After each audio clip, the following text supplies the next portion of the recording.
Finally, it's been 78 years.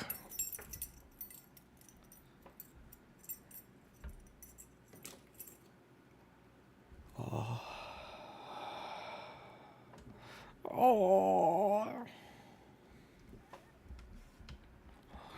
Oh, my bones are falling apart, but I'm ready for some more D&D.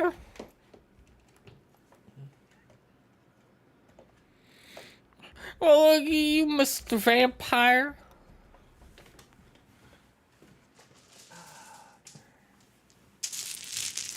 But, yes, hello, everybody, and welcome, finally, to another episode of Galavants through Rashiva. The last time we played was on fucking Valentine's Day. Oh, it's been so long, in fact, that I am now a woman. So, yes. Yeah. I broke out of my... Yeah, I finally cracked out of my egg, and, yeah, so... she, her pronouns, please. But, yeah.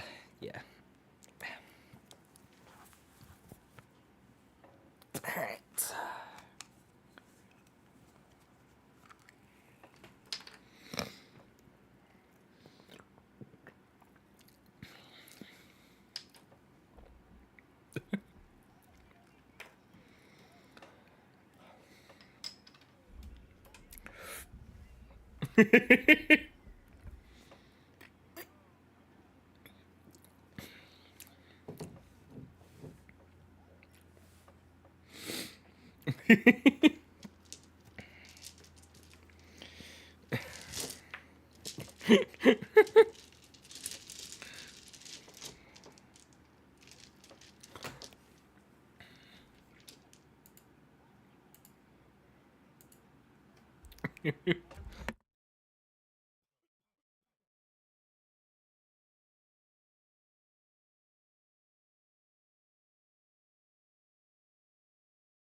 But simply that we must go. Uh, Lisa fucking died at one point, but she got better, as you do, from, trying to remove evil curse tattoo from her body. And now the rest of the party are located right beside a weird time doohickey magic fuckery that appears to age everything that is located within it to dust, instantly kills it, and then resets it within an eternal loop.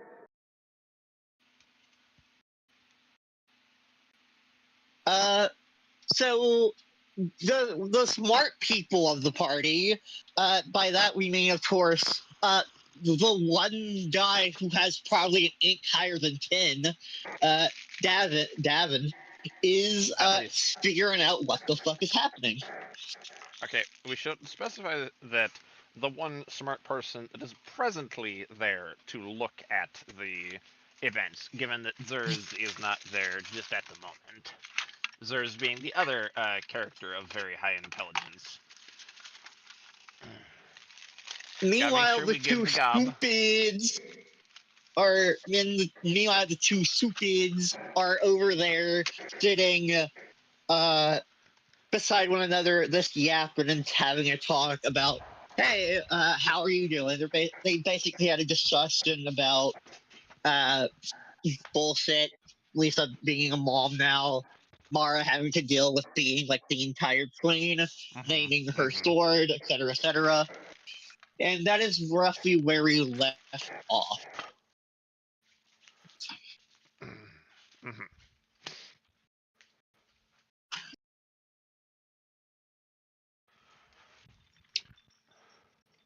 Pre-worries. All right. Now, what I will ask is, what half of this do we want to focus on as a party? As currently we have story for Zers, and I'd like to not split things too much, trying to do both at once, right? I So, mean, what's the general party vote on which we want to be working toward? I'm going to put my leaning towards Zerz's stuff, since, Zerz is the new character, and some better establishment would be useful. Though, there is also the time rift, and if people are interested in that, it should definitely be down to a proper voting. So, Yeah, what do you guys think? I agree with Yes, sir. Zers. I certainly put in my dream prayer last time, but or prayer for a dream last time, but yeah, no, I'm looking for more, Zerzan character development as opposed to I just, fucking fan hate art, goblins. as opposed to, fan art thigh development. Well, that's very important, actually. If you were a true Zerzan fan, you know that's very important characterization for her. Sorry. There's some deep lore going on there that is far beyond your mere comprehension.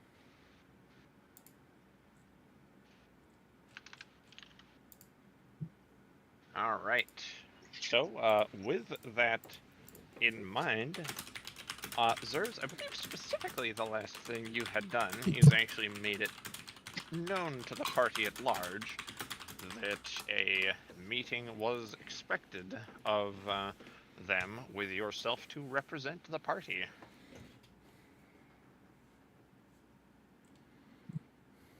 Can you do me a favor? Of course. Can you repeat what you just said? Because I'm very tired and I zoned just then. I'm sorry. Ah, Great start. the ears were on, but the comprehension was not. I heard words, but my brain did not process what any of them meant. Yep, those are sounds, all right. I apologize. I am not entirely 100% mentally So present. fucking dead. It's all good, it's all good, it's all good. You're going to accurately portray a Zerzan who has had to suffer fools. Yes. All right. All right, all right, all right. Okay. I hear So you. with yeah, the last thing certainly that I recall Zerzan herself actually doing was informing the party that the gnomish city was prepared to receive them. Uh, Huh? yeah, that sounds about right. That sounds about like the last thing that happened. Koga, what are you going over? Don't worry about it. I fucking died. All right, I'm in game. I can lock in for D&D now. Oh, he died. Time to roll a new character. No more Lisa.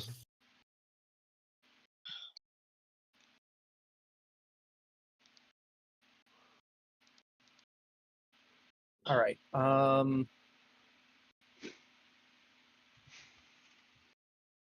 So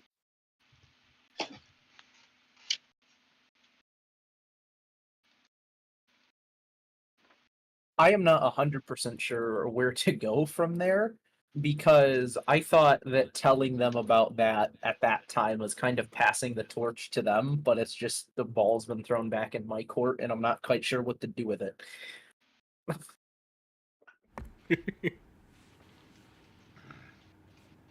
All right, fair enough. Here, I'll put it this way.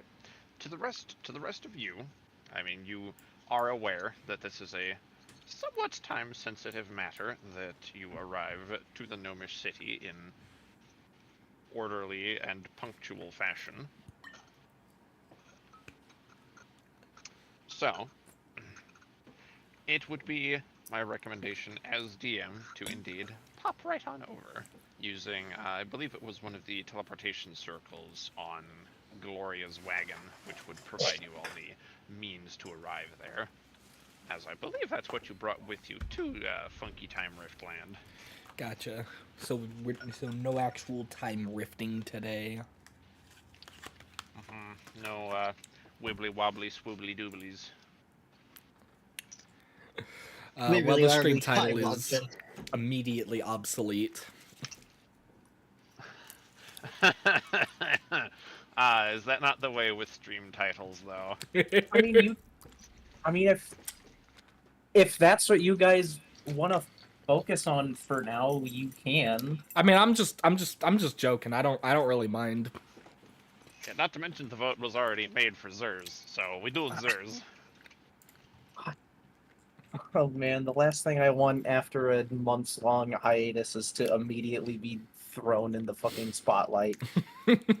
Fuck, We demand goblin. I was not mentally prepared for this.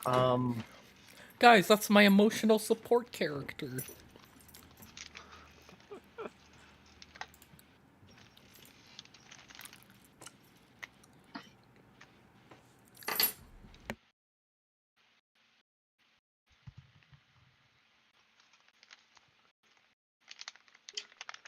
Alright, and if you like, I can just kind of put things in a frame instead of you attempting to think of a way to bring the party over.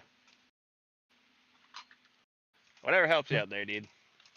I know there was the teleportation circle to go through, and before everyone makes their way over, Zerzan would want to say some things to the party at large. Mm-hmm. You do, of course, have sending stones, so you don't need them in person if you should like.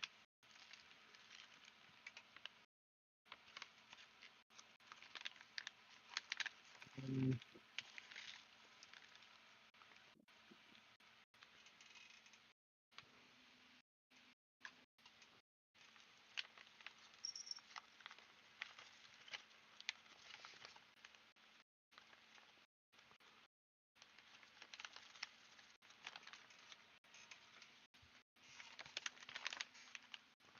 I am drawing a blank.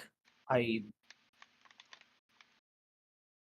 had assumed we were going to start with everyone else, so I was not at all ready to just be the center of attention right at the start. Gotcha. All right. Okay, so I guess party time now, or rest of the party time. Alright. Yeah. Well, we can absolutely flex that way. We are, this is perhaps a disclaimer for anyone viewing. We are in no way, shape, or form, in any capacity whatsoever, a professional D&D stream. There are pauses in dialogue. Things may not actually go too much of anywhere, but please bear with. We do try and tell a good story. I Well- promise we're entertaining. We've had good bits before. Okay. Technically, Right, my channel right. is monetized, so this could be considered professional. No. Put that pressure on me.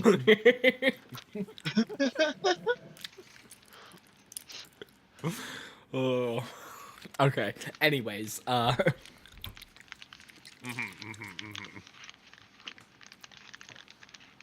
Yeah, so to give a recap on the actual physical space, you guys are on the road towards the town, which is presently stuck in this bizarre looping space of time. You had experienced things like a bird and a leaf going through the rapid aging, de-aging, re-aging process. And yes, Gavin had done the prayer in order to receive some manner of a dream or a vision, which, Dank, you had sent that to me a message on Discord. Is that correct? I'd be able to go back and reference it there? Yeah. Should. Yeah. Okay. It's Okay, probably a so- while back, but actually, Yeah, that's alright. we don't send too many direct messages to one another. So it should be decent. Oh yeah, no, to it's find. it's right here. Heck yeah. Buh. Buh. There. Thank you. Thank you for your input as well, Mickey. Hi, Mickey. That's why she's the goat. Actually, she's a No, tab. but dude, whatever, she's the hop on. cat. Huh. I am going to kill both of you. Not if you can't catch No, me.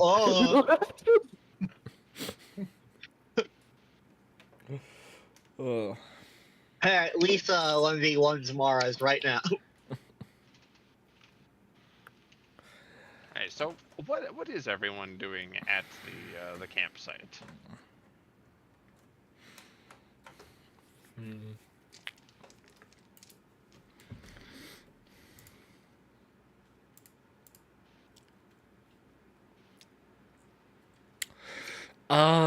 Here.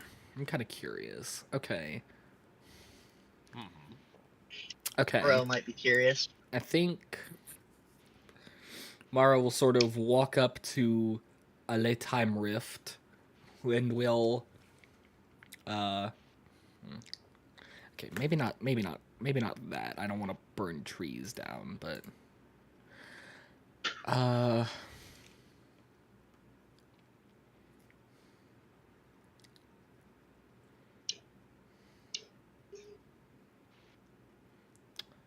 are there any like visible patches of like rock on the other side? Visible patches of rock. Okay. It's handy that I had my my dice box and brought that down. So I can do you a little something there. Yeah, let me just check. Yeah, that dice looks good. Yeah, you can see like a small little cropping of rocks. You know, like somebody might have rolled a boulder out of their field or something and left it there. Did not mean Mara to do goes. that. Mara goes to touch the rocks and gets stuck in the time loop.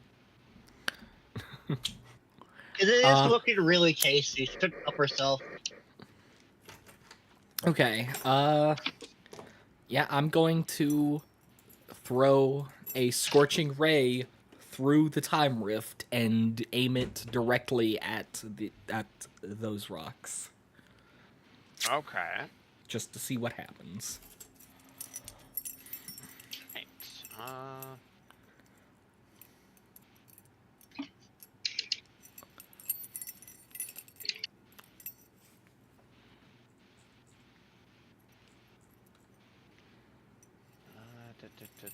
Da.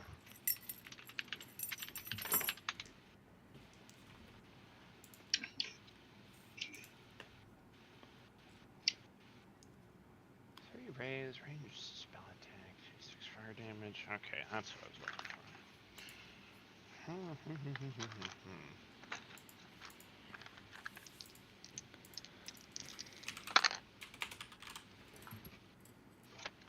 Okay, the spell, you see it fire through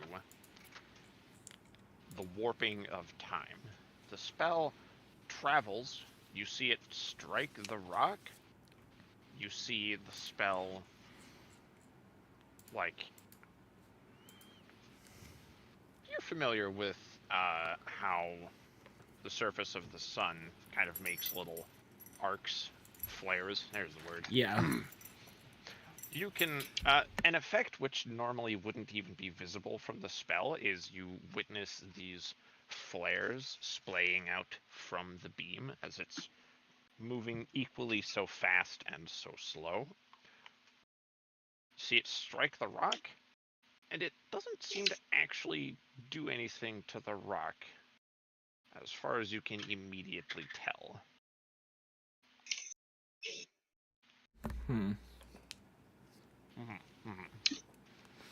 If you want to try and glean more from your experiment here, you may roll Arcana. Epic.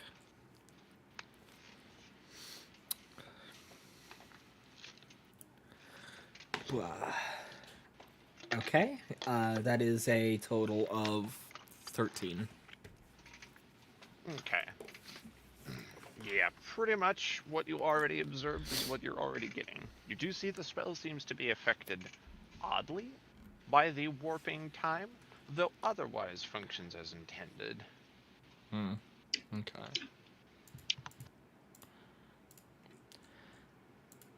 Alright. Yep. Mara will just then go sit back down at the campsite.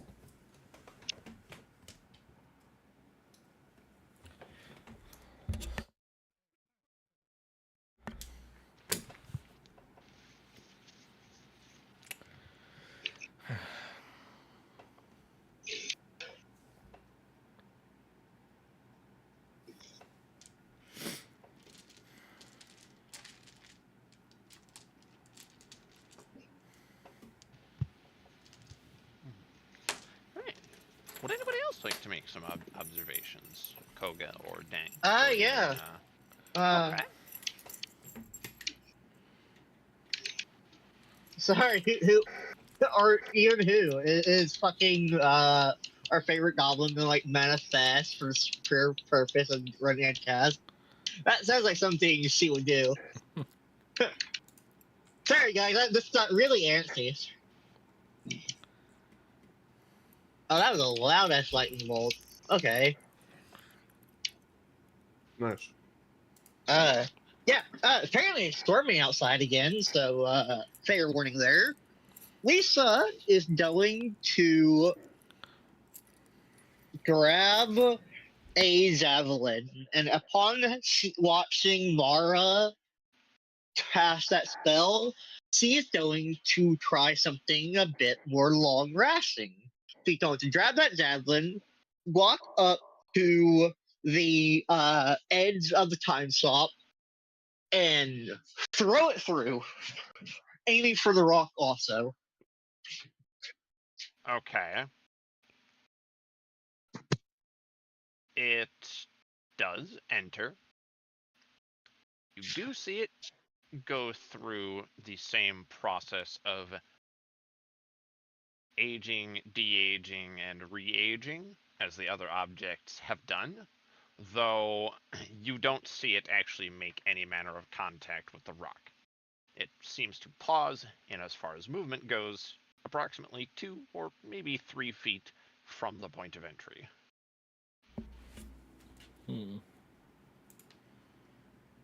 Freezing, as have the other objects which you've already tossed in.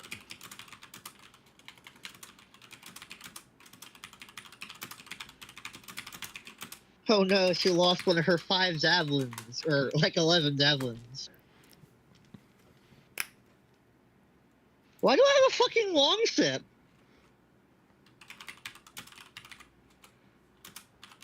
Sorry, I thought.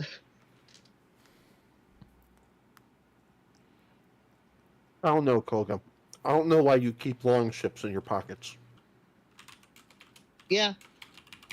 That's just, I only keep arms in there.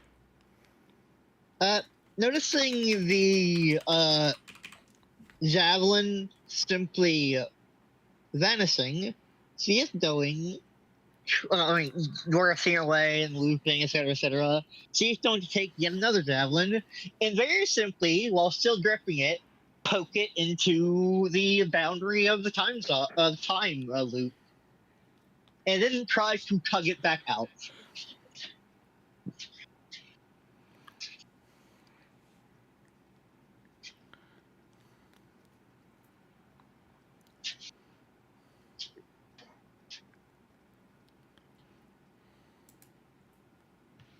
Oh, sorry. I said that while I was on mute, realized. Make a strength check, please. Strength sick. Rolls a natural 20. Fails. Lisa starts kissing her muscles. Right. Let's see. Oh, straight strength. Falls in with it. Abilities.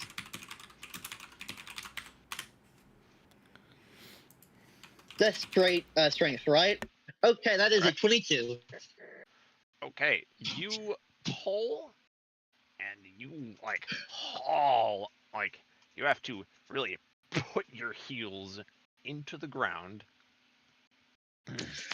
and you pull, and you're able to get it to move about. How much of the length of the haft did you put into the time rift? Like a solid 5 inches or so. Okay. You're able to get about 3.5 inches of it to move back out.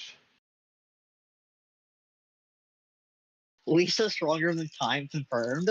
Let's go. Alright. Noticing that, Tansy, is she going to let go for a moment and see what happens? It just stays there. Like floating in the air? Menacingly. Yeah, it just stays there. Like, you see what is in the time weirdness. You know, doing the age, de-age, re-age. But yeah, it just kind of stays there. Lisa goes to lean against it to test out how sturdy it is. Okay. Now, normally I might let you do that, but that action will draw us further into things, depending on whether you succeed on a roll. So I'm going to actually veto that action just this once. Aw, Yeah, that has the potential interesting. to derail things away from where we're intending to go. So for once, I'm actually going to pull DM ruling here and say, we'll not let you do that right now. What was that he was doing again? Trying to lean on the javelin that was halfway stuck through the time loop. Yes, that readily has the potential to derail things from our desired direction, so we're not going to do that. Right? Yeah, anyway. Divine Instead, intervention. basically, She hears the voice of God whispering in her ear, don't you fucking dare. A cloud opens in the heavens and a big hand reaches down, a finger raises, and it goes, no. It's the fucking Sims, grabs her by the fucking scruff of her neck, pulls her away, like a knee. A big pair of pinchers picks you up like it's Roller Coaster Tycoon and just moves you away. I like See, that. That's See, the voice that the Puritan people of the '70s thought was coming from the metal record being played backwards. It was actually the voice of God, not Satan. It was telling him, "Dude, you're playing it the wrong way. Come on, I enjoy this." Playing the wrong way. Alright, so what happens instead? Tell me, what the act of divinity tells Lisa not, or what shall she do instead? well, actually, I was going to go over and set a more proper scene for Zers, if you are, at least for the most part, prepared. As much as I could be. Okay. So, where would you, Zers, prefer to be placed? Would you say you're waiting with your mentor? Would you say that more likely you're standing by the actual portal room?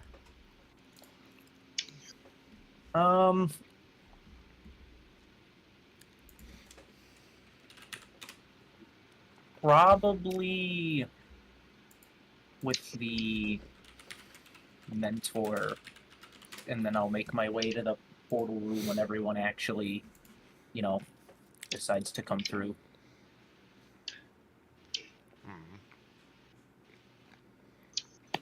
So yeah, as you're waiting there, your mentor is tinkering with some manner of little machine, looks up from it, sort of, takes a sip from a beverage loud enough to break the ice in the air of the room. Says, these friends of yours, they're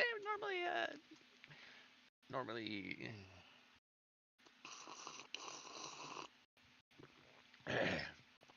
Are they normally so uh, terrible at arriving on time? I mean, granted, they're only about an hour behind what I would have guessed, but is this normal? Not normal?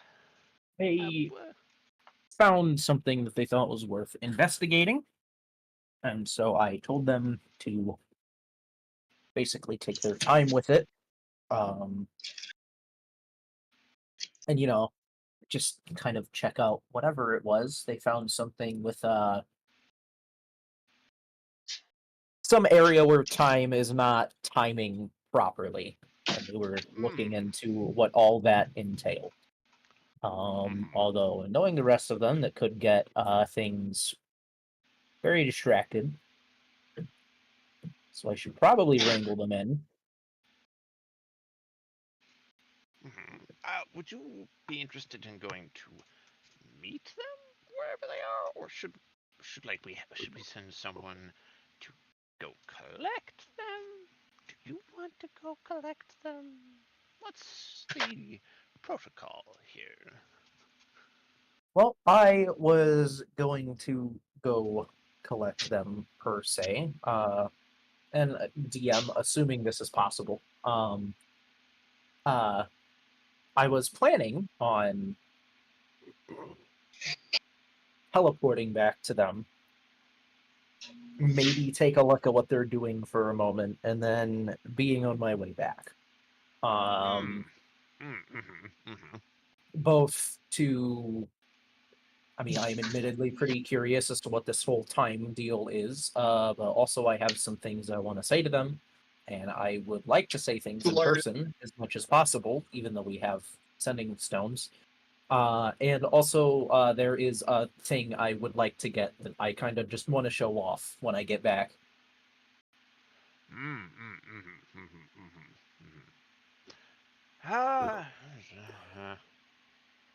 Sort of scratches his head and says, "All right, one moment. You're going to need." Where did? He stands up from his desk. He's like pick up papers, tosses them off in one direction, rummages around under this and that, tosses some more things, picks up a vase. It's like, plucks something off the bottom of the vase that was stuck to it and holds it out and says, there, you'll need that. Go to the transport hub to help yourself. She will take whatever this object is, sort of inspect it for a moment, and then nod at him. She's just like, "Oh, thank you very much. I will be back as short as I can make it."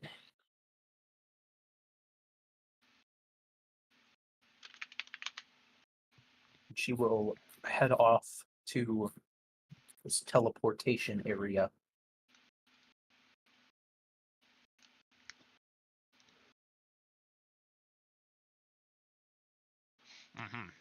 And you make your way through, find yourself in a room which is quite enormous.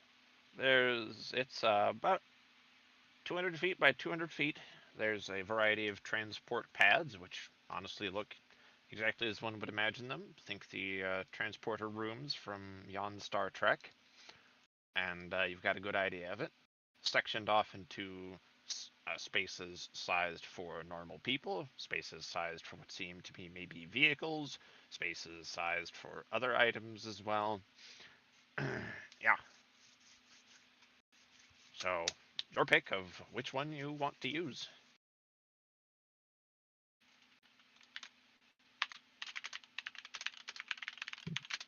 Oh.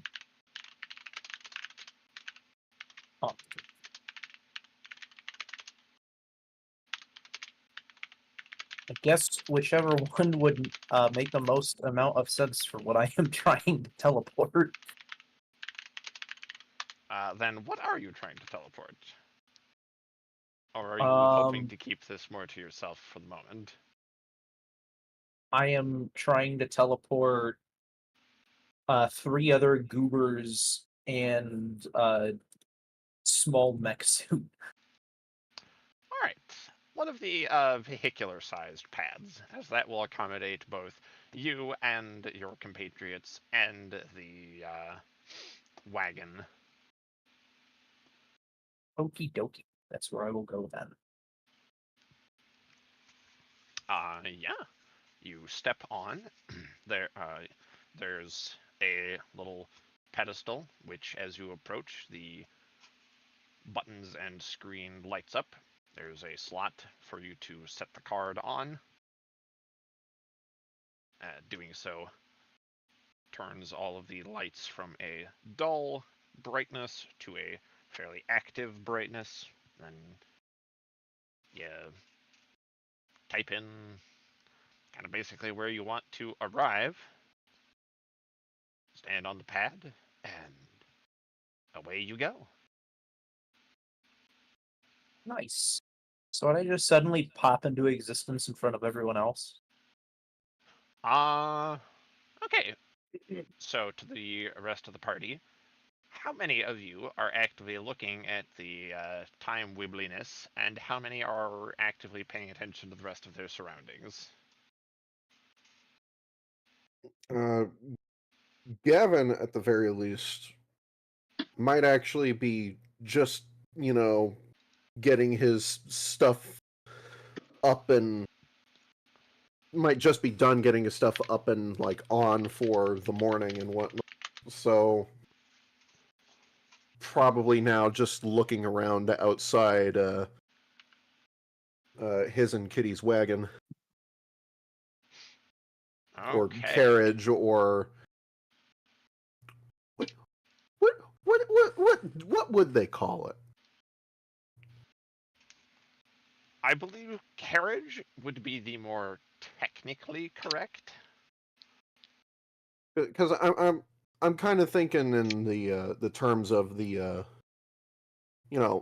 traditional Romani style carriages in this case. I mean, yeah, I definitely would think that it'd qualify as a carriage, as it is meant Okay. for comfort and as being a home first and foremost.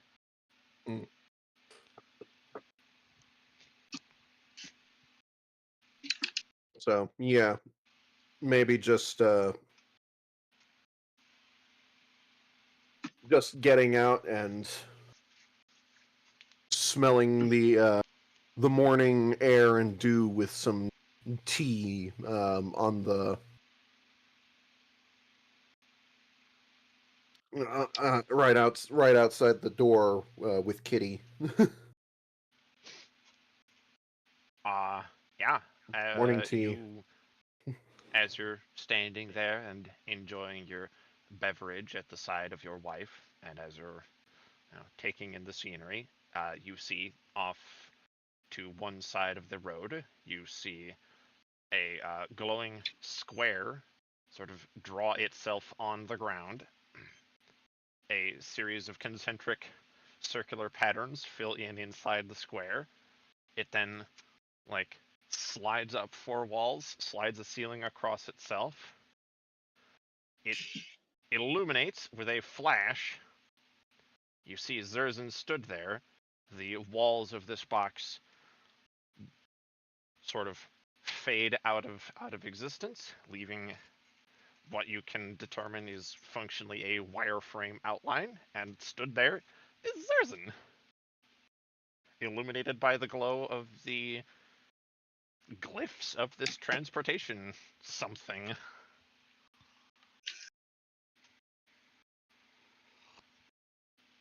Gavin blinks, looks to Kitty, looks back to Zerzan and that scene, and looks back to Kitty. Well, that's new.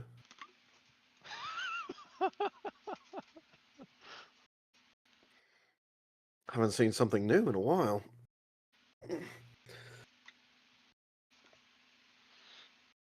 And yeah, Zers, you can now see the giant dome of what is readily apparent to you as being time distortion. You can see Lisa, for all intents and purposes, attempting to poke it with a stick. Mara standing there supervising the stick poking, or doing whatever Mara might be doing.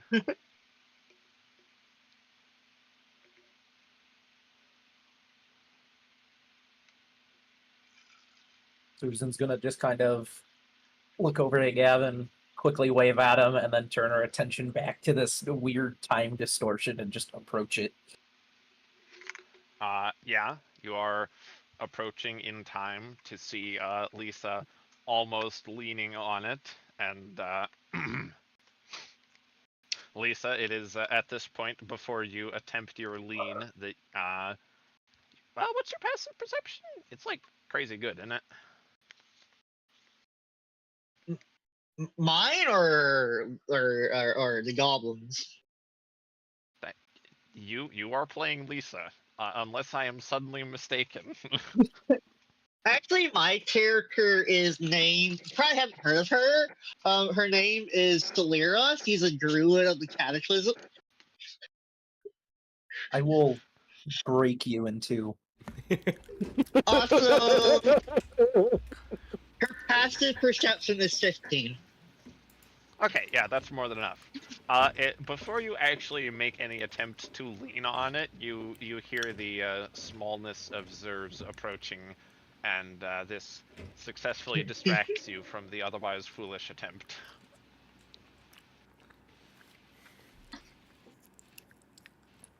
Oh, hi! Casually goes. Waves. What do we got going on Waves. over here? I'm I was distortion going to bubble. say something. Wait, what? Gavin finally looks over there. Didn't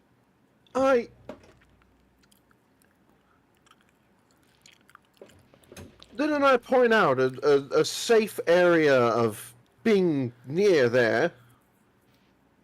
Yes, I'm in that safe area. No, you're Yeah, not! And You're in the Sir, I'm in danger that safe- zone! No, if I was in danger zone, I'd be sticking my finger through it, which I am not doing. Then why is there a javelin floating in midair right next to you? I test to see what happens if something is both in it and not. Well, see, we're not allowed to test it anymore.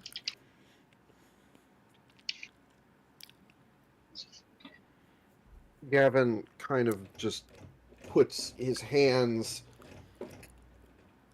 together and thumbs to his forehead. Oh, Lady of Time, give me strength.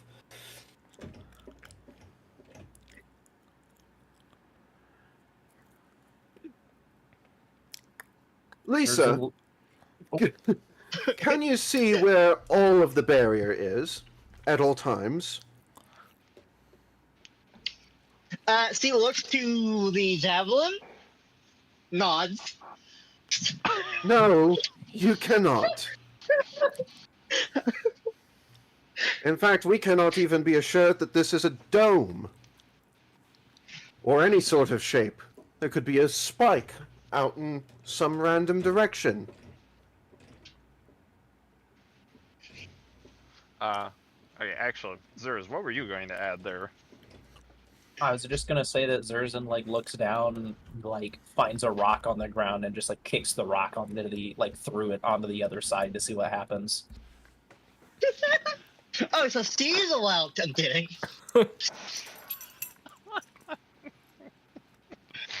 He's standing at least 10 feet back!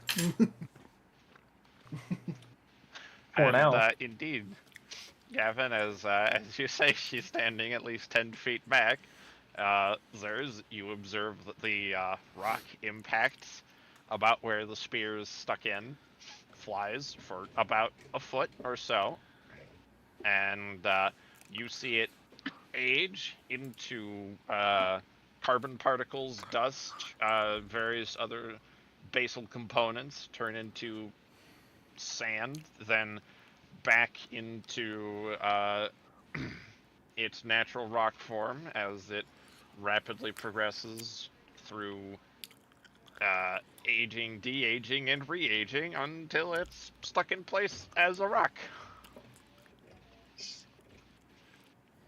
Push Lisa My. into it. I mean, hey, she was trying to do it herself. Go ahead. No, Please, no, spare it's us. a javelin. That's very different. Uh-huh. Right.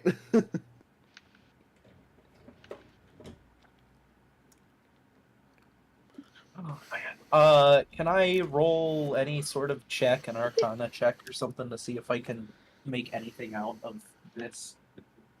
Heck yeah. Alrighty. That's 30. 30? That was Oh, That's shit. that's a 30. Alrighty, congratulations. Okay, one. Oh. Whoa, yeah. I've been kidnapped. All right, well, that was fast. I, Okay, I have a plus 12 to Arcana, and I rolled an 18. Oh my good god. okay.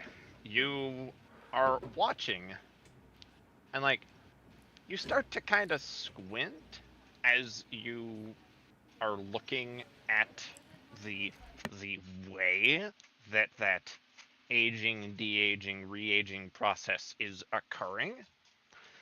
What you begin to understand is that there is an order of operations to the manner of aging. As you're looking at it, there is identifiable language in the function, i.e., there is an actual intelligent operation. This isn't strictly just a spell. You can extrapolate. There is likely some kind of technology operating it. Okay. In fact, as you observe this, you start to look at the edges of the dome itself of time distortion. Now, I'll be giving you an amount of knowledge on this regardless, but if you like, you can make another Arcana, and I'll give you more details based off of that roll. You may Sweet. also roll Perception. Okay. Oops. The Arcana is a 23. And the Perception is a 22. Okay. Yeah, as you are looking around at the rest of the barrier, you begin to determine that there's a perceptible, like observable pattern to the fluctuations, almost like refresh rates on any of the devices in the gnomish cities. You can determine observable fluctuations in how this barrier holds. It functionally confirms it is technology. You, like, with that perception, you can even see where other objects have naturally, just by their normal occurrence, impacted with this barrier and have gotten stuck. Most of them are very small, yet you can still see them.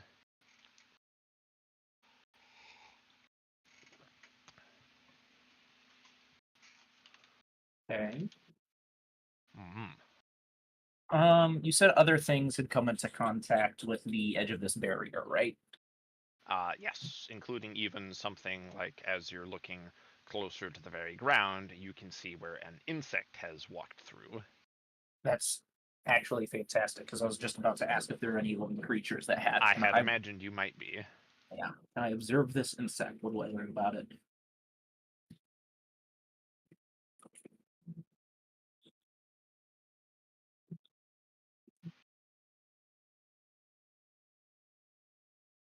Did you hear me? Is my mic I working? believe not then. Okay. I am observing this insect. What do I learn about it? Do I roll any other checks? No, so good. You had already rolled the perception, so I'm good to just give this to you. You watch it pass through, and you see that it, um, being as small as it is, seems to enter through, and you can actually watch it carry on past the barrier. Whereas most things have only gone a foot, 2 feet, as far as you've been telling. This insect makes it a solid 7 feet through the barrier.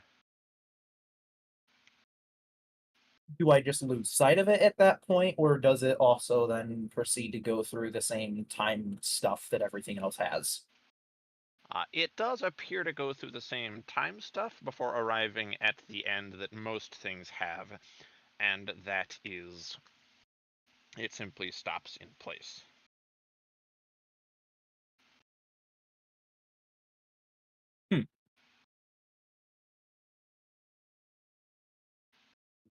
It does, however, seem to be following the same principles as the remainder, though it seems to be affected slower for whatever reason.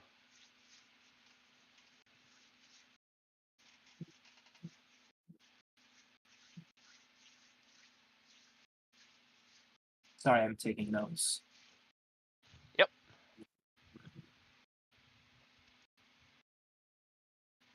Uh,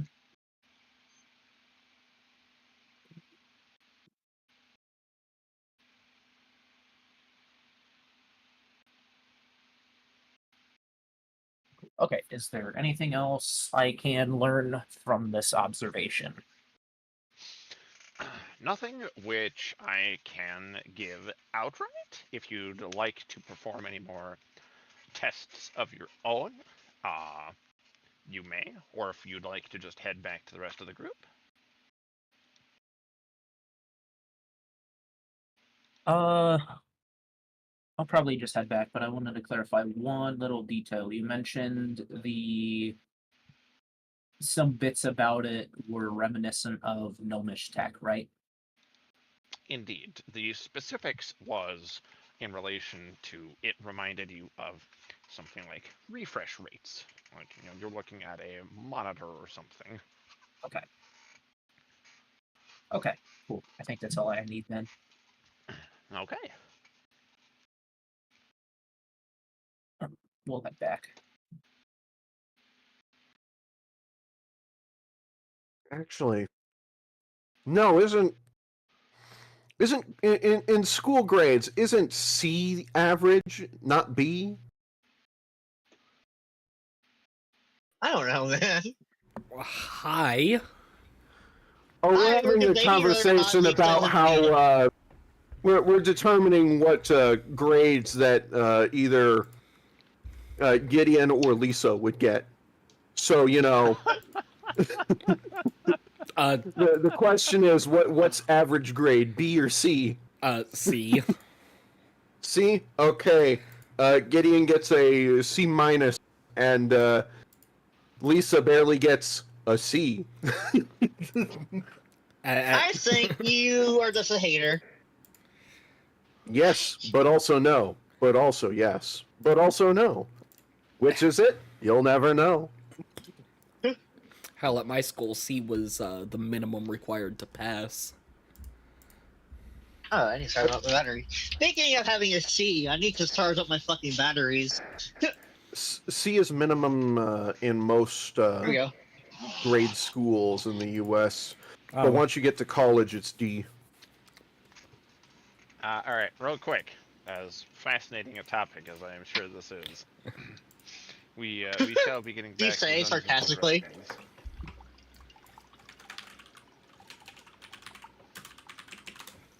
I love Dungeons and Dragons. Whoopee! All right, so you've just kind of seen Zerzan like activating focus mode, looking at the time wooblies. She Jimmy Neutron ought to. brain blasted.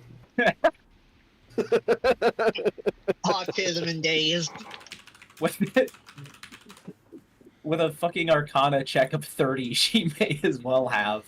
See, let's learn how to make the time loop with the 30. MacGyver now. thrown together.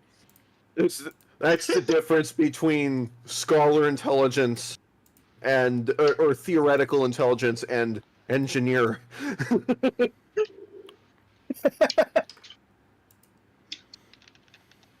That reminds me of something I really want to mention, but that could be a derailment. Anyway,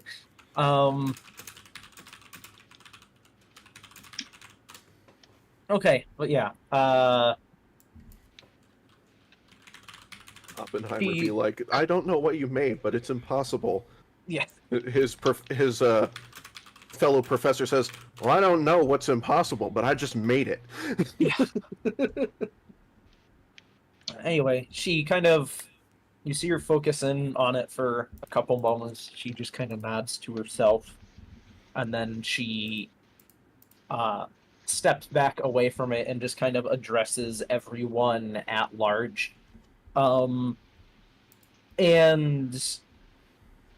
almost casually, she just says, I don't think this is magical. This is technology of some sort. I saw a bug pass through, and it seemed to affect it less, for what it's worth. No offense, but I don't think any of us here are bugs, so we can't exactly do much with that. Well, Gavin raises an eyebrow and then says, then maybe you should get the flying fuck away from it. well, my point simply being that bugs are, living creatures, and we are also living creatures. So while I would theorize that it would not affect us as much, it still would, and we should still not go in there. That is something I'm not willing to test with, my own life on the line. Because while it affected it less, it still affected it, and it is just as frozen as everything else is in there right now. So, don't do it. Excuse me. Yes. If it's technology based and you have a assistant spider thing that is made of technology, would it be able to? I mean, not recommending you try it, but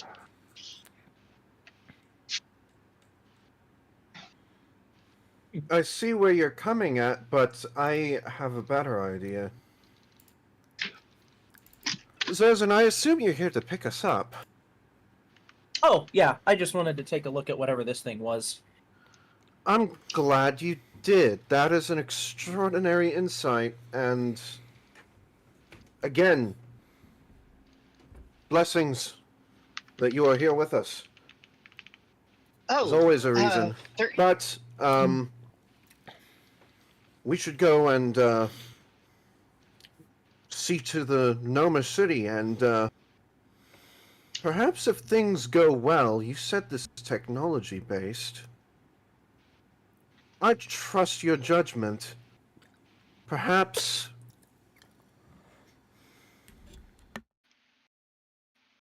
I'm assuming the gnomes are much more technology-oriented than those here on outside of their world, yes? Oh, quite. In fact, the nature of some of what I observed kind of reminds me of some of the technology that they have. Perhaps if things go well with them, it might not be a bad idea to ask them to come and help study this as well. I am intrigued. That's a very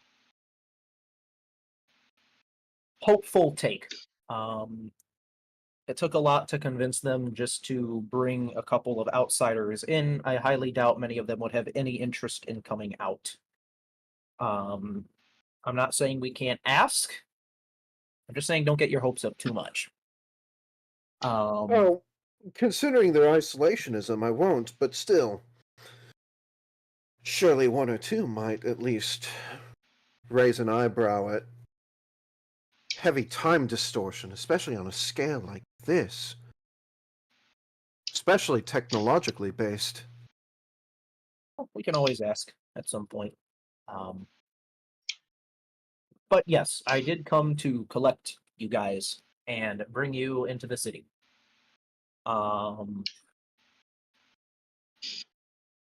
However, before we go anywhere, I need to say some things to you guys first, okay? Right? First of all, and she's going to look at Lisa, and she's gonna point at her Aw, and be like, man. Lisa, listen, Yes. Don't touch anything. I, Lisa, I don't know what all your religious beliefs are, and frankly, I'm not necessarily asking for an explanation of them. But all I am saying is that keep in mind we are going to a different place with different people who might believe different things. To the best of your ability, please try to keep that in mind and not cause a scene. Like the gnomes aren't meant. They're not known to do things, at least as long as I've been with them, that are just objectively evil things that need to be stopped. But I don't know what your beliefs are and how they might conflict with theirs. So if we come across a situation like that, please just try to move on without making a fuss. I'm already So on I'll thin simply, ice with them as it is. so simply frown, then nod. Thank you. And then she will turn and look over to Gavin. She's like, Gavin. Hmm. When we go through this teleportation circle and we wind up in there, you are going to see things the likes of which you have never seen. You are going to see technological marvels that you cannot even comprehend. And I know you well enough, and your inquisitive mind, you are going to want to ask a lot of questions. But please try not to do that. The gnomes are very secretive people, and they are not very happy about certain information getting out that they deem secretive enough. I'm not saying you can't ask any questions, but please don't press any matters. I don't necessarily agree with their views on these things, and that is, in fact, kind of why I left them in the first place. But again, we are going to a different place with different people with different beliefs, and we need to try to respect that as much as possible. So if you ask questions and they don't seem interested on giving you the answer, please don't press the issue. Part of my job is being an envoy to other nations. I will be as diplomatic as I can be. Thank you. Quite. And Mara, Yeah. I have a question. Shoot. Can I talk to you privately for a moment away from the others? Very well. I am not doing her voice. Oops. Wow, puberty really hit this last time.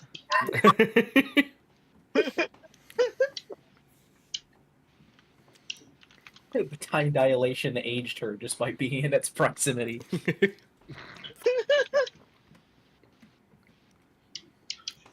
Anyway, so Zerzan would kind of just start heading off to wherever her wagon is. And I don't know if this is a conversation that should be had, like, literally in Discord away from the others.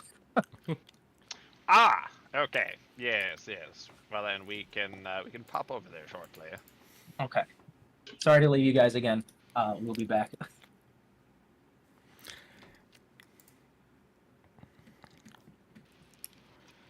Hi. Okay. Okie dokie.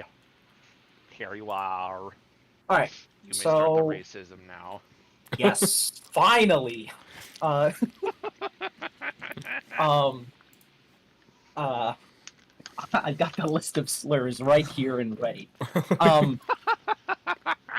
Anyway, she's going to kind of sit on the edge of the wagon and kind of gesture to a part beside her for Mara to take a seat if she wishes.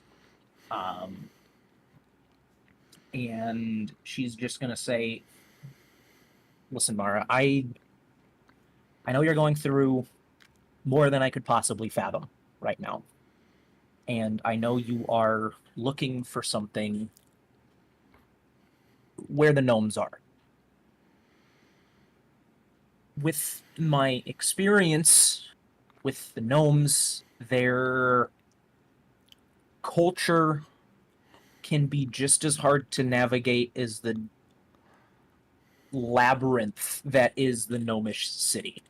It is like layers upon layers and elevators and just it is a difficult place to navigate. I am not going to press this issue beyond this conversation right here. And you have my full word. I promise you on my life that whatever you tell me, I will tell no one else. I will not tell the rest of the group. I will not tell to the gnomes. It is something that we can keep between you and myself. But if you are willing to at least tell me what it is you are looking for, I can help you. I will do my best to help you find it. Again, the gnomes are a very complicated people, and their city is even more complicated than they are. It might be hard to navigate. I know it pretty well. I've lived there for years. So if there's something you're looking for, I can help you find it. But again, I know this is a sensitive topic. You might not want to share. I just figured I would offer that to you, make the search a little easier or quicker at least.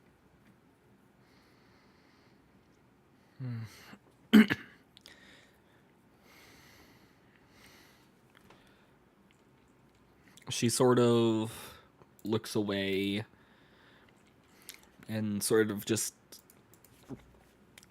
it seems like she's very much arguing in her head whether it's a good idea or not to say.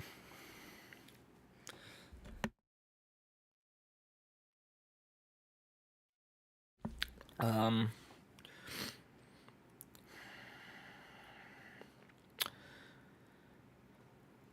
I'm looking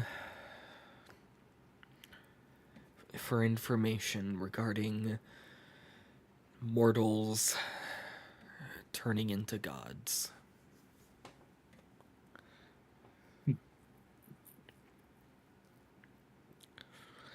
Or otherwise obtaining godly power.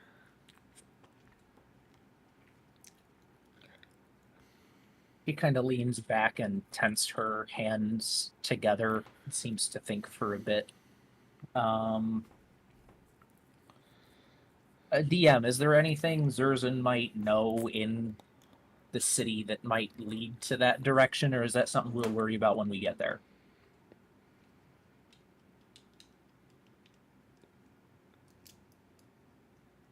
Are you muted? I was because I was crunching something. Alright. So, you are aware that there are the core archives. This is generally a rather restricted area of the Gnomish city, though your mentor has been known to gain access now and again. Okay. All right. Zerzan will kind of nod for a moment, and she's like, I will do my best to help. There's a archive with knowledge that might have some of the information you're looking for. I will tell you now, getting access to it might not be easy. But I might be able to pull some strings and get you there.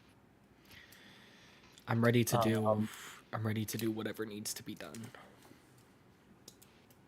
She kind of nods, and then she's like,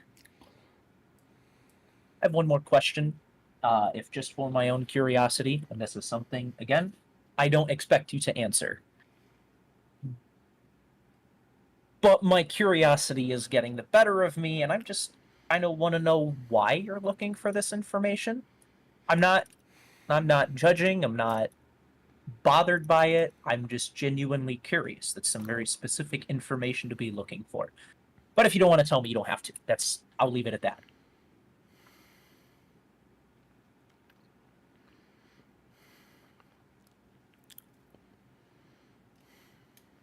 And again, I won't say anything to anyone else. Everything that we are talking about right now stays between us.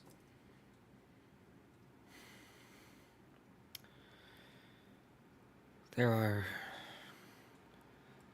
too much suffering in this world, and I only have so many ways to help.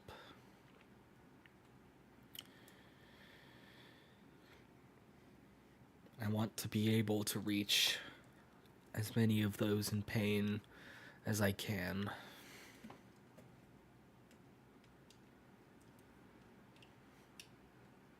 And I'm willing to go to extreme lengths to make it happen.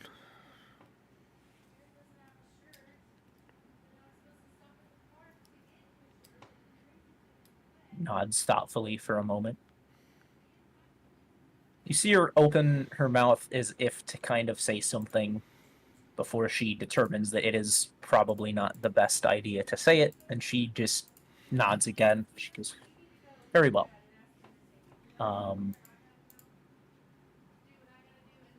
That's as much as I'll ask then. Thank you for trusting me with this information. And again, I promise I will do everything I can to help you find what you're looking for. Mm-hmm. And I thank you for your help. I'm happy to help in any way that I can.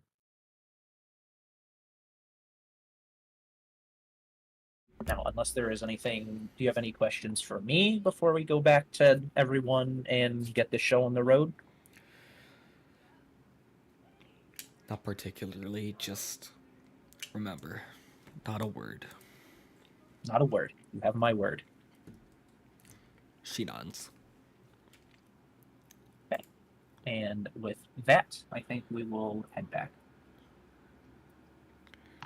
Alrighty. Ew. The oldest. No, Gavin's close.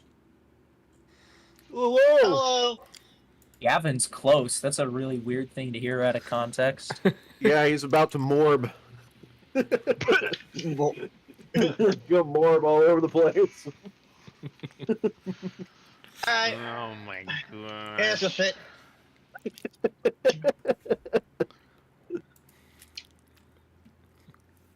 All right. You see the two of us return to the main group. And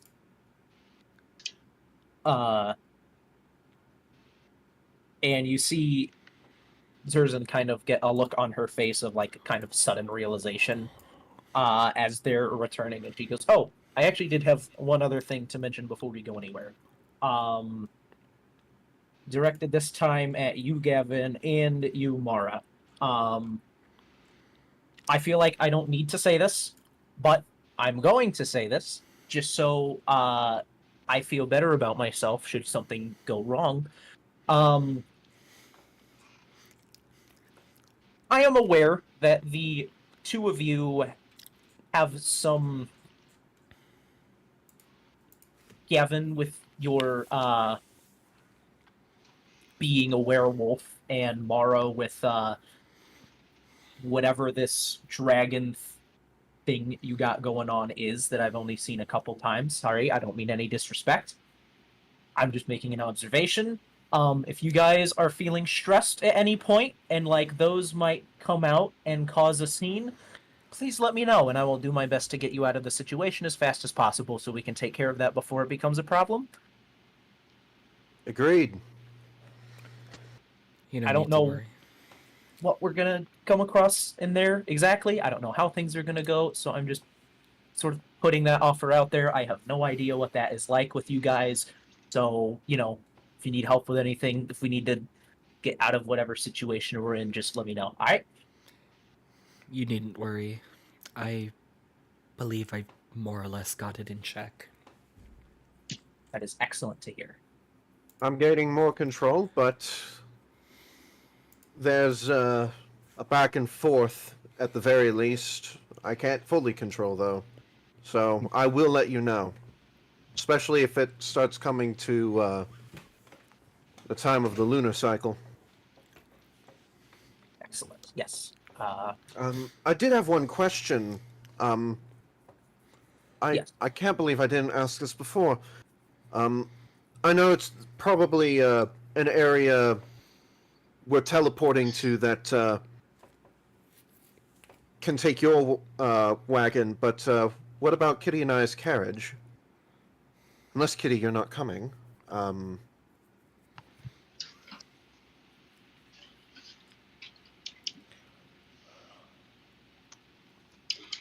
She would kind of turn to look at Zers and just sort of ask, well, was I included on the list of guests? As if not, I'm picturing I probably shouldn't try to come along.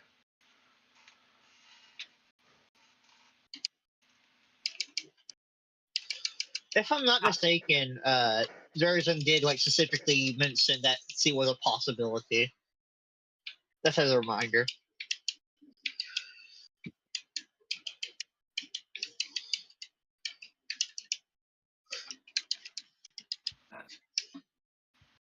Well, they. I didn't mention that, you know, another person or two might be coming along. I mentioned these three specifically, but I did make mention of the possibility of some others. So if you do come along, uh, everything should be fine. And if they want to make a fuss about it, then I'll take the heat. Don't you guys worry about it. As far as the carriage goes, I don't know if, first of all, that would be pushing the boundary a little too far. And second of all, even if we did bring it along, I'm not entirely sure how well that thing could even navigate. Gavin looks it up and down. I've not met many gnomes in my life. I'm guessing the average height differential is similar to yours. Roughly, yes. Probably then, yeah. I'm guessing the architecture isn't quite as grandiose and oversized as dwarves. No, not necessarily. They do like to build very vertically, and that many stairs are not going to be very kind to things on wheels. I'm bringing my wagon mostly just so I have my tools there and so I have my Colossus. That's really 90% of the reason why I'm bringing this thing in the first place. Mm. And even then, I'm bringing the Colossus mostly just to show it off. I'll be honest. What do you think, Kitty? Oh, and Hope. As you say, hope, you just hear a sort of muffled bark off of the background as you turn and see him stood there as in his humanoid form with a stick in his mouth, kind of wagging his tail, one ear going up, the other down, the other going down, the other pointing up. reversing as he's paying attention to you now.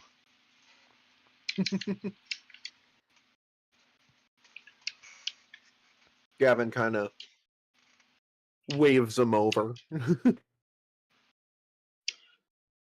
Takes the stick in his hand, and he quite cheerily walks on over. How's your morning been? I woke up. I ate a bug, and I found a very nice stick. Oh, what kind of bug was it? Gigantic shrug. The crunchy kind. He's so fucking real with that. Well, we'll have to work on that one.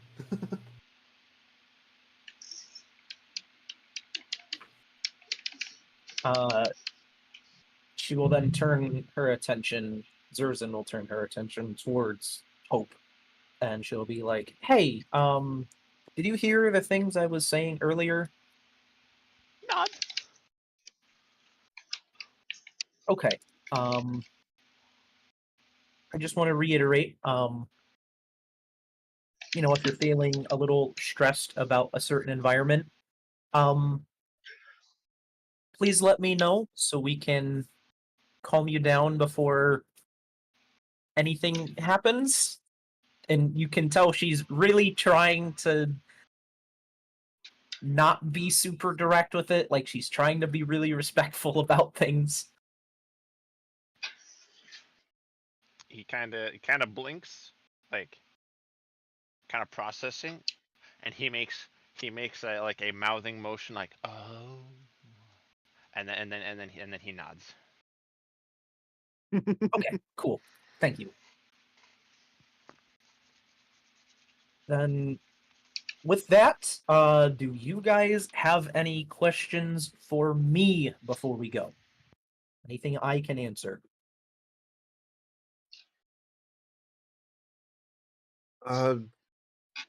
Is there room and board? Or are we paying?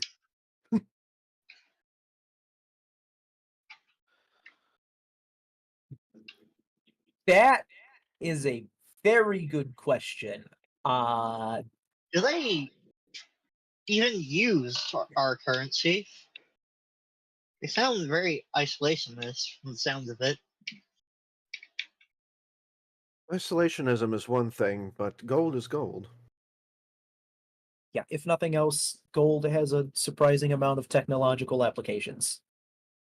I'm sure it We would can fi- hold some value to them. We can figure out an exchange rate if necessary. I'm You sure see the... Hope has raised his hand. Yes. Yeah. Do they accept very pretty sticks with aesthetically pleasing Y branches? Unfortunately, Lisa did no. a thumbs up.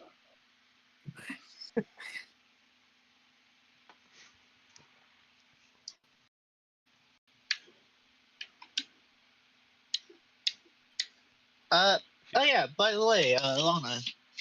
Yeah. Lisa, you said she managed to pull out like 3 inches out of the. She managed to pull out a little bit of her javelin from the time loop. Uh-huh.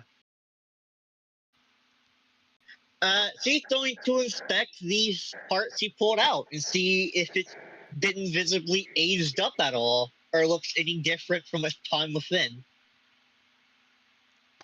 Go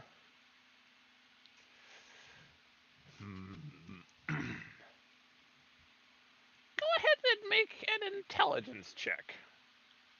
Oh man, why do you have to do this to me? Oof. Alright, no modifier whatsoever. The entire thing is just entirely inundated with rust. Rolls a 1. Looks like metal. Man. I got a fucking 3. More accurate, Lisa. Okay, so you're looking at it, and near as you can tell, its physicality appears unchanged. There could be more to it, but as much as you look at it, your knowledge does not permit you to glean anything more from its appearance or state. The potions are Even your different knowledge colors. of weapons doesn't grant you any extra learning as to the status of this. Hey, don't worry about it. I think the most humiliating roll I ever get was a natural one walking into a library and seeing no books.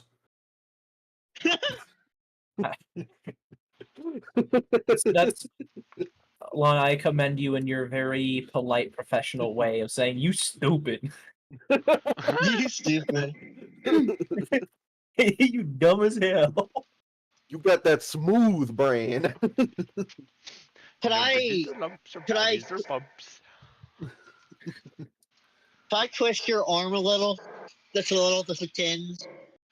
No. And Mayhap. ask to, instead of intelligence, to roll perception to see if it looks visibly older or younger than the rest of the javelin. Like if the metal is shinier, if there's rust on it, like any actual visible signs of aging or de-aging. Ah. At disadvantage. Go ahead.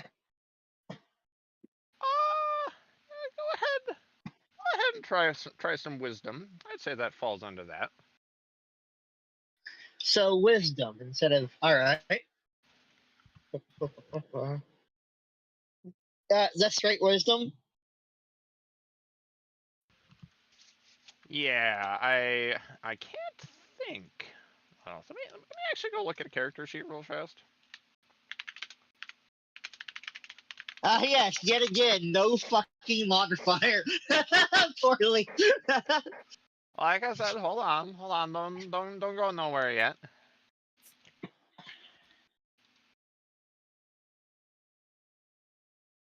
See, Zerzin's an engineer, but does that skill stretch into more straight metallurgical practice? Well, here. So, let me ask something of Koga first. Do you have proficiency in investigation, nature, or I suppose perception? Yes, she has. She does in fact have perception proficiency. That is why she has a +5. That is why her passive is a 15. Okay, go ahead and roll perception then. Yippee! Let's see if I get a fucking nat one or something. Twisting your arm just for it to smack me in the face. Let's see. Joke's on you, it's a nat -1. Okay, that's okay. It's an 18. Okay. So instead of looking at from a knowledge basis, like trying to use comparison and so on, you're instead now looking at it from more, okay, this is an object, what has changed about its object properties. You do see that there's the coloration has changed very slightly, and it does appear more, like looking at its object qualities, it does seem like it could be more brittle there now. Of course, you'd have to test to verify any of that, but that's what you can perceive. Is there any nearby rocks or something that isn't located in the time? You're gonna need to make another strength check to try and like pull it out, unless you're trying to hit it with a rock. Okay, another strength thing then. Yeah, this depends. So you pull it do you out want fully. to remove it, or do you want to try and hit it with a rock? 20. See, don't you try to pull it out. Okay. You yank good on it. You hear cracking noises. You pull it out, and the spear tip does come, but the two ends do separate from one another. She holds it up. Just sort of like holding it in her hand, sort of looking between the two pieces. looks to Davin, sort of locks eyes with him, nods once, and sets like a solid 2 feet away from the time loop. He looks at Zerzin and walks over to her. Lisa, bring that over. Yeah, before we go, Zerzin, let's at least look at this. This is interesting. Yeah, she is simply going to bring the 2 pieces over, and she is going to sort of semi-explain, this is what was within the time loop, and simply go, it took a bit of strong arming, but I was able to pull it out, as you can see, not in one piece. Gavin starts looking at and inspecting the details of the 2 pieces and whatnot alongside Zerzin. You're an engineer. Do you have more of a... Do you have an understanding of face metallurgical practices as well? I don't know, DM, would I? I imagine probably to some degree.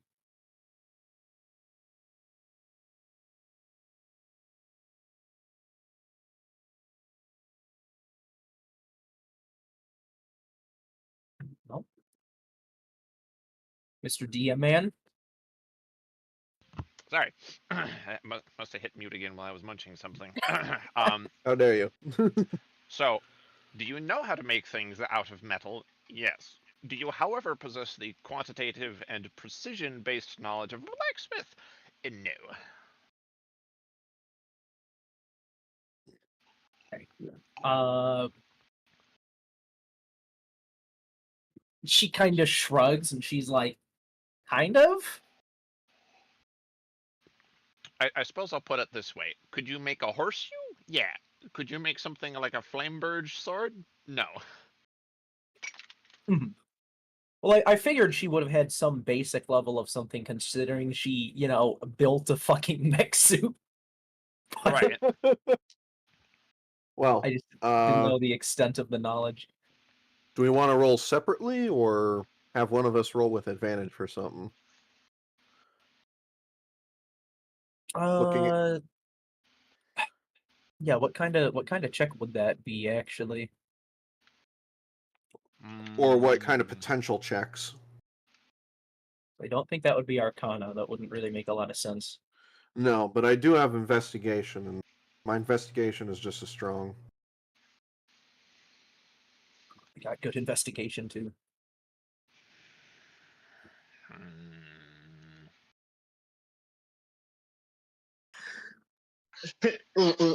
Lisa standing between them, holding the 2 pieces of a gum smile on her face. Yay, that was useful. Yeah, get a thing. Okay. Given, I would say, one of you roll Arcana and the other roll Investigation. We'll do it that way. Okay. You want to roll? You want to roll the Arcana on this? I'll take Invest. Well, Arcana is my highest modifier, so yes. All right. All right. Ooh. Mega D20, don't fail me. Whoa. 22 Arcana.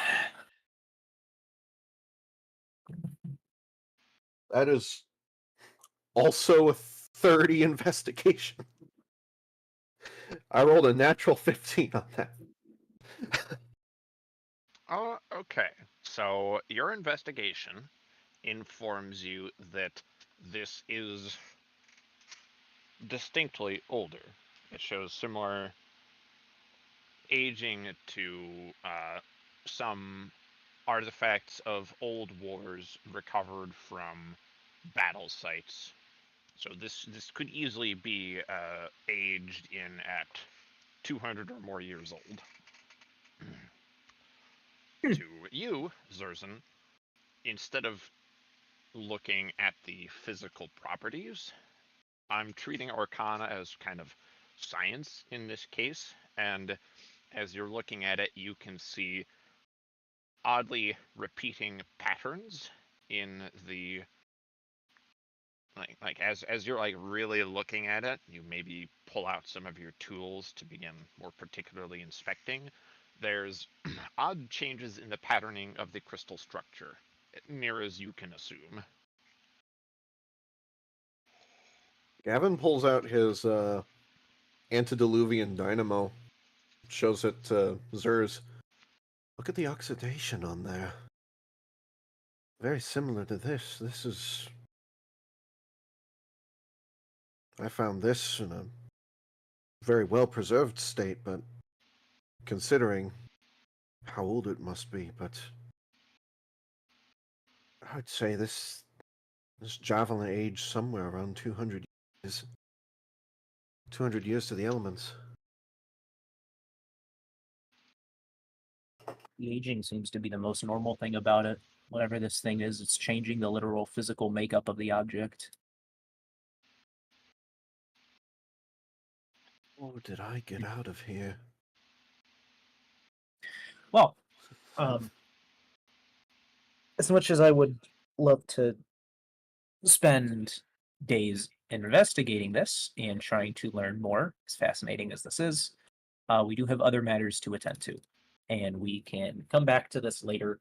Because who Indeed. knows, we might learn more about it while we are with the gnomes. I'll keep I this in will- my bag of holding for now. Yes, we will So- make a note of it and come back to it later.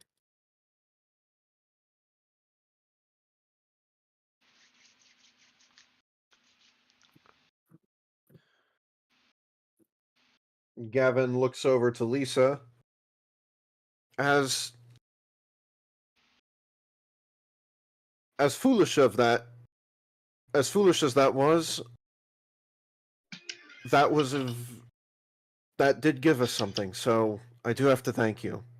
But be careful next time. wouldn't- Very careful. Trust me on this. These are not forces to just play around with.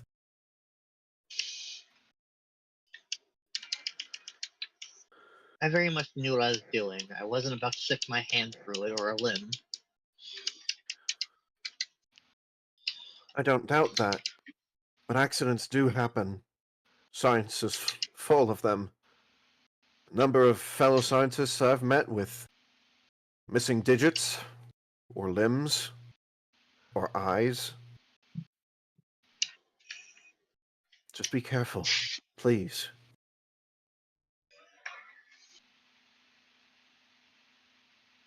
Very well then. Gavin gives her just a pat on the shoulder, arm, somewhere in there, and nods. And turns to Alright, I do Zerzan. have 8 questions for you. Oh! Sorry. Go ahead. I did have a question for you, Zerzan. Yes. What do gnomes look like? I don't exactly want to see some sort of monstrous being assume incorrectly and end up murdering a citizen.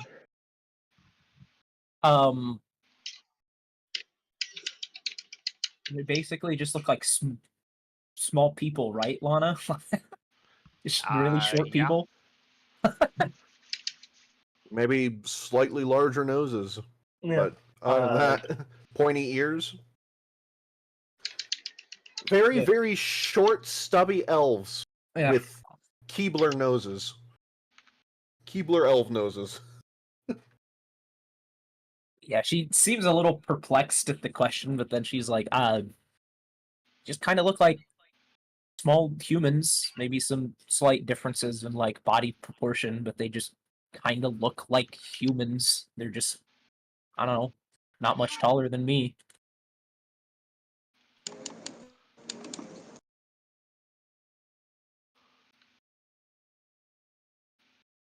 A slightly smaller dwarf, maybe. Trust me, they do not look monstrous. So So considering this looks they're like the main happened then. population there, they'd be hard to miss.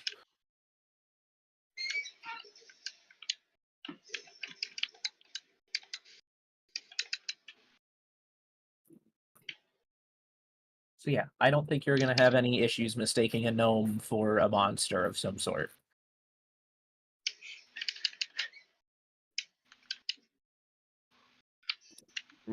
Gavin Well, looks to Zerzan, looks to everyone else. Shall we? I'm ready if everyone else is. Gavin will gather a couple of his extra supplies that he'd left on a desk, whatever. Pack the desk back into the carriage and put up a sign on it that says, "Absolutely do not bother."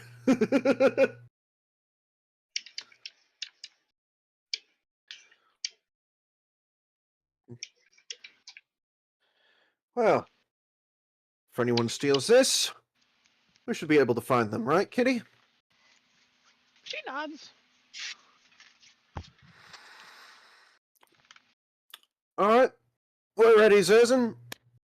Let's get this road on the show. Very well. And I will proceed to do whatever is necessary to get the teleportation going. Okay. Yeah, you step on, you use your little wrist computer, and for you, Zers, the sensation of this teleportation is frankly nothing to even really notice. It just kind of happens as far as you can tell. For the rest of you, if you ever have touched something electrified, and you've felt that zap rush up and down through you, through whatever, I imagine your hand. Now, imagine if you, for a split second, felt that electrical feeling everywhere. Head, toe, hands, arms, limbs, everything, top to bottom, in, out. As you step into this geometric square, little magical wireframe, and feel this electrical sensation across every cell which you are capable of determining.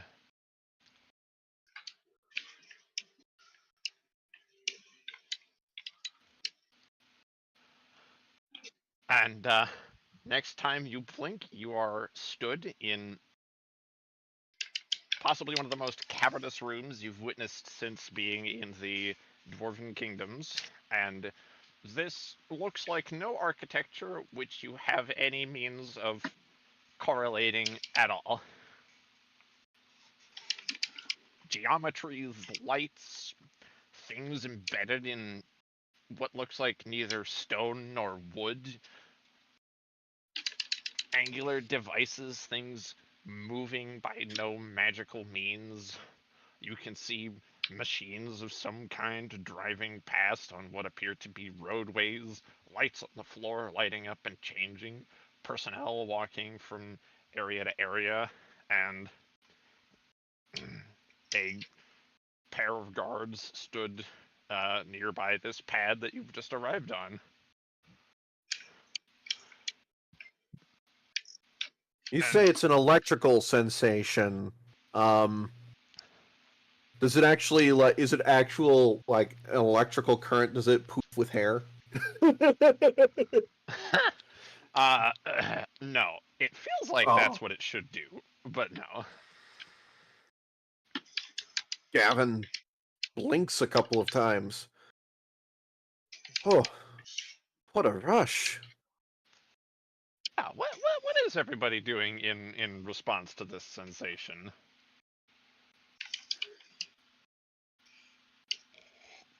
Zerzan, completely unaffected as she has felt this many times before, just looks at the guards and just like nods at them. She's like, "Hey guys." Yeah, they both wave like, "Hey." Mara visibly shudders, just very clearly having not enjoyed that sensation at all. Yeah, Lisa sort of closes her eyes for a moment, sort of let it pass through. How unpleasant. Hope I kind of. Oh, yes. no, Zerzan's just like, I completely forgot it feels like that. I probably should have warned you. Sorry.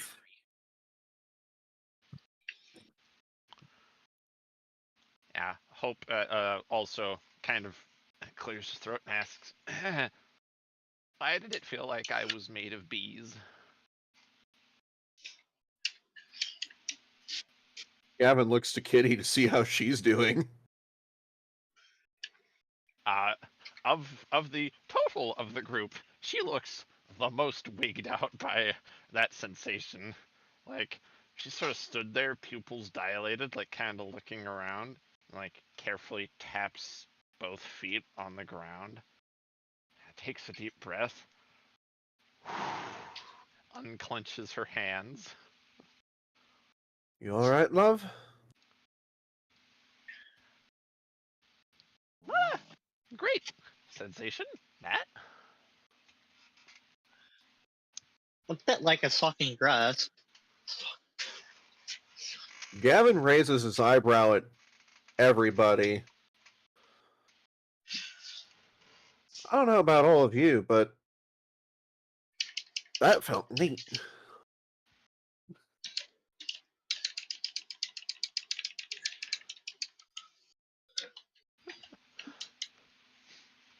One of the guards walks up to you, Zerzan, says, you think there'll be a minute figuring out the whole teleportation deal? They'll sort themselves out here soon. Oh, we're also supposed to ask, do you guys want transportation around, or are you guys gonna walk?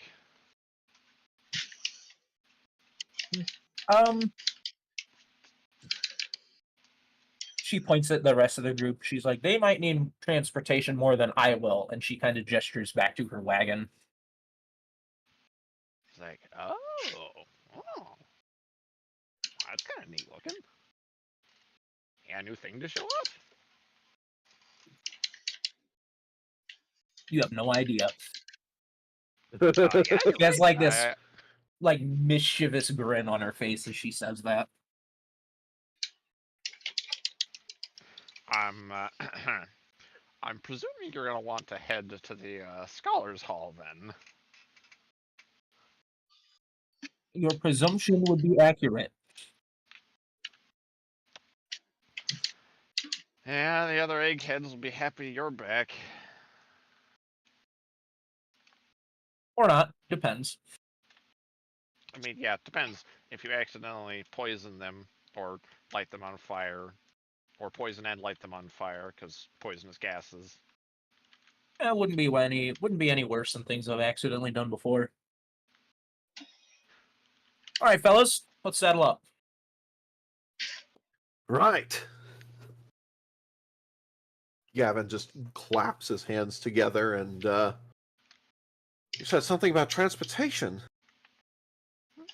Yeah, one of them, you know, kind of pinches the collar of his uniform and speaks something into it, and as you guys are all watching, a vehicle that is locomoting by levitation, you have to assume, hovers over, and it is rocking at a speed which normally you've only seen things like a carpet of flying operate at, and it seems to slow itself and stop on a dime as it pulls up and lowers itself to ground level.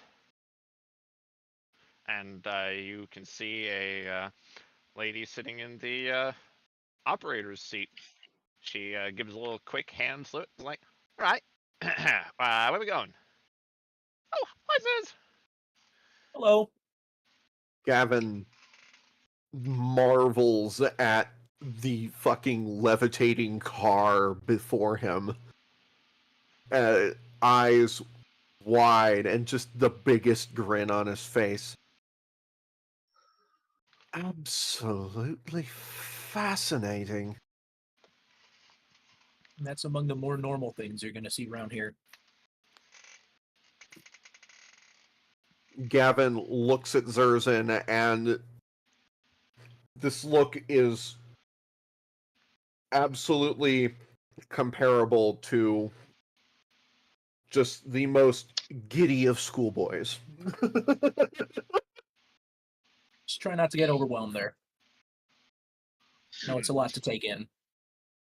Yeah, for what this looks like, it kind of looks like a pop-top sports car, just with room to seat about 8 people. So it's longer than one would normally expect even a 4-door sedan to be. That's a big Uber.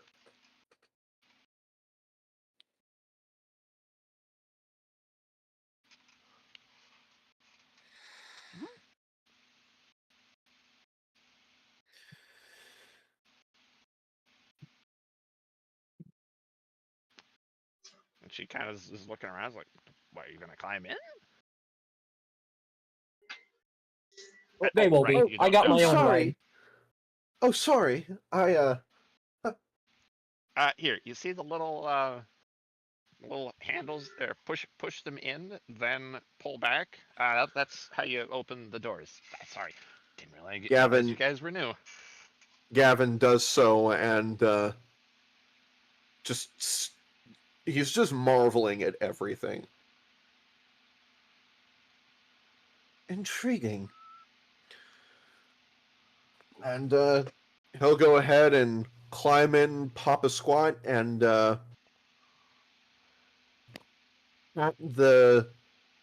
seat next to him, and motion to Kitty and Hope. Yep. Hope does not use the door. He just kind of scampers all fours over the edge of it and seats himself down.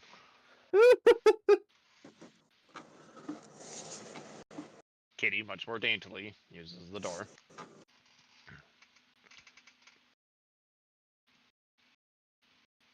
And yeah, are either of the other two of you, are you gawking at the hover sports car here, or?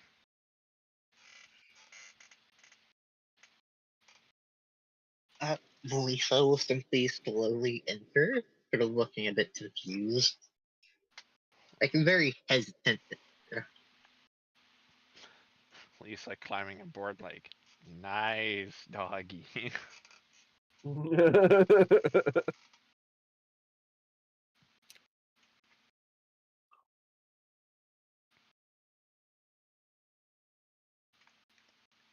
Oh. Oh, the small of my back just popped. Ow. Just popped on its own. That's lovely. Why not the big of your back? That's always popping. I'm used to that.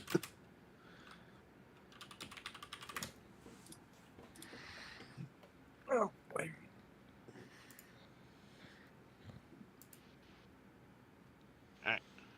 Then Zers, you sort of have control. You, the rest of the group does have, I imagine, like, I know Mara's got something in mind, but you are, of course, the native resident here. So I'm going to give you first go on where you'd like to have you and the crew taken. Well, as it happens to kind of be the best fitting place for everyone in mind, we will be going towards wherever her mentor would be, whose name has escaped me, by the way. Roger.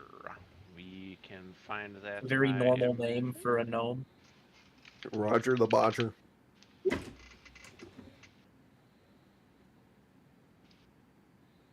Nerman. Nerman is your mentor. Nerman. Okay. Roger, I don't even know her. Ha. Shut up. I'm gonna show up at your house and throw pebbles at your windows. Please do. We need new ones. No, it's going to be fruity pebbles just so it attracts the ants. No, we got Whoa, rid of those. infestation be upon ye. No, please. We stopped getting ants 6 years ago. We don't need more. And that's where I come in. I cast Summon Swarm. No. Fine then, bitch. I come to your house and I summon. I cast Summon Flock of. Sorry, not eagles. The seagulls. Boo. When he walks into your house and he just pours sugar all over the place. No. Every corner he can find. You know those glitter bombs where like you open it up and it just like throws glitter everywhere? That, but it's full of termites. No. Potion of instantaneous termites. I will send you to this dimension of seagulls. I'm sorry. The more I think about it, the more it's making me laugh. I'm gonna send you this shopping cart dimension.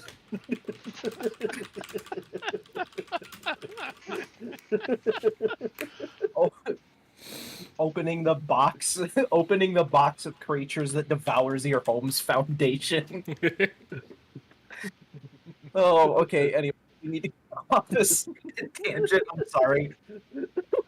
All good, all good, all good. Resume. Okay, so you are you instruct your driver, and she makes a little hand salute again, and the vehicle pole begins to levitate, and it continues to go up, straight up, rotates to facing upwards at about a 45-degree angle. You see one of the walls open, as you now can tell that actually that's a door. That's just a very nearly seamless door. And you can see many other vehicles of all manner of different yet similar shapings to this one zooming by. She pulls up to the doorway, and after waiting for some kind of signaling, you can't tell, pulls into this, and you start flying at, for us in real world here, we What know the that this would be clocking in at like 50 miles per hour. Oh gosh. That's gonna be rough for medieval folk. Yeah, The medieval for, mind could not comprehend this. The only one who's gonna like this is Gavin. oh yeah, like Hope, you can see his eyes just starting to go wide, and you see his smile grow as he just like, he's like twitching as he then just like has to grab the side of it and lean his head out, his tongue going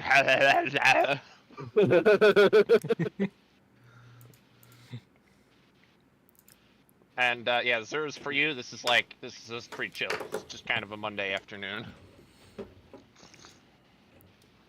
For me? Yeah, because like you've experienced these speeds before. Oh, yeah, but I was taking my wagon. Unless my wagon is moving at like modern day sedan speeds. Oh, I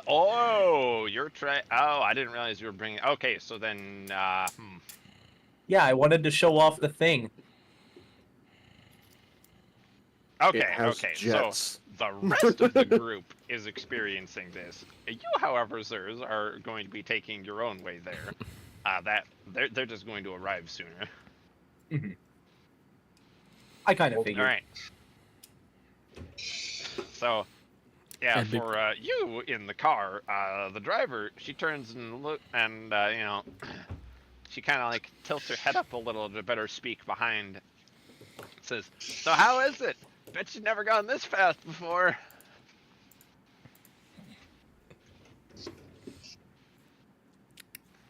I'm scared. Put me down.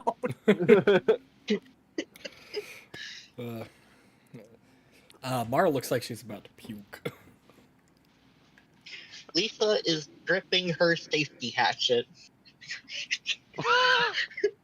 her safety hatchet. Everyone has their coping mechanisms. Fair enough. Fair enough. I'm in no position to judge. Gavin has his hands up in the air and is about ready to start going, woo! Like on a roller coaster. Yay! How's Kitty doing?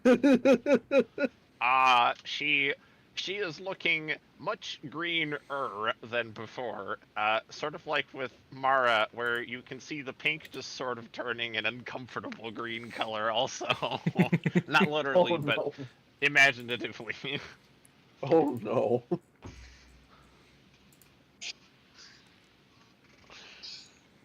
Thankfully, it is not very long, and within just another few minutes, you are slowing and pulling out through another exit doorway and are arriving in what appears to be at least something slightly more familiar in design. You can see some stonework, specifically in the form of pillars. You smell things that remind you of academia, and you see more scholarly folk with books and other doodads of learning about themselves, talking, discussing.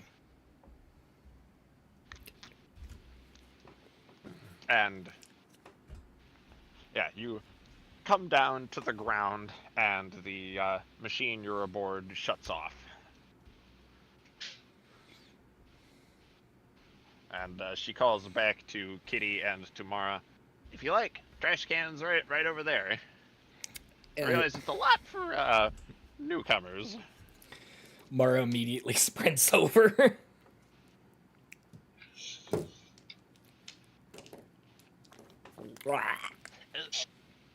Yeah. Oh. Mm.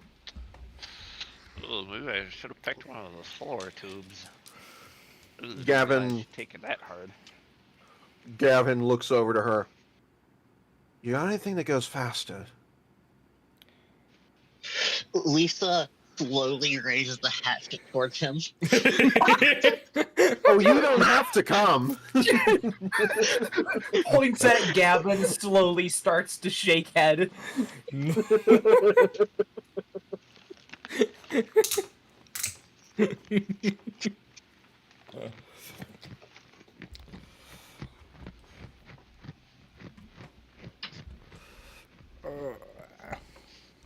Yeah, like,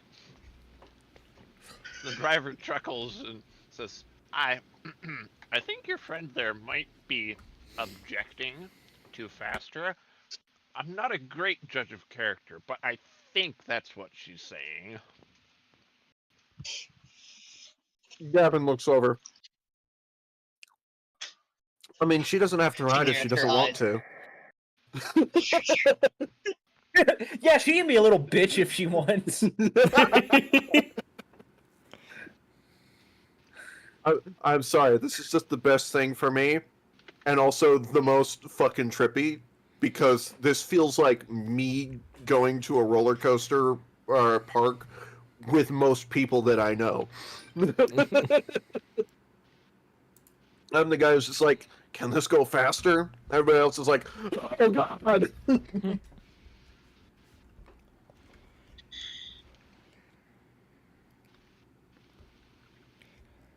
Only one thus far that keeps up with me is Lana.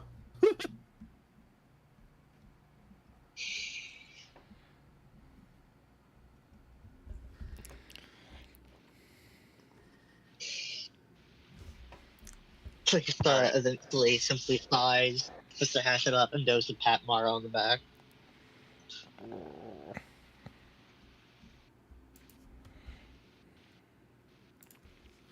Yeah.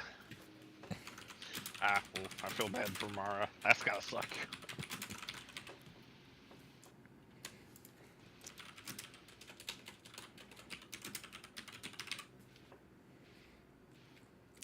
Do people sometimes request rides like these for fun?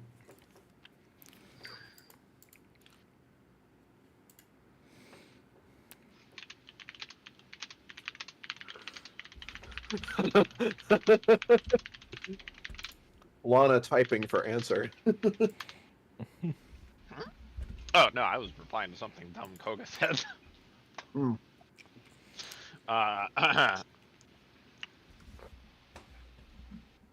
She chuckles and is like, there is faster? I probably don't have permission to take you on it, though. Fair enough. Now I shall have to seek it out myself. But thank you for this ride, ma'am. Yeah, just wait around here for the moment. Zers should be along in like, I don't know, 4 or 5 minutes? Except I'm Alright. already right behind you. Oh, Mushindeyu. Yeah, for users, you happen to know the maintenance pathways, since you've been taught by various different sectors of the city. So you just kind of take a side path, load yourself into a cargo elevator, pull up through there. You know, you're passing through kind of the not so pretty guts of the city, the pipe works and so on, and yeah, you actually like, oh, you guys see a wall open up, and then Zers and the wagon roll out of it as it closes behind her. Sorry for the wait, everyone.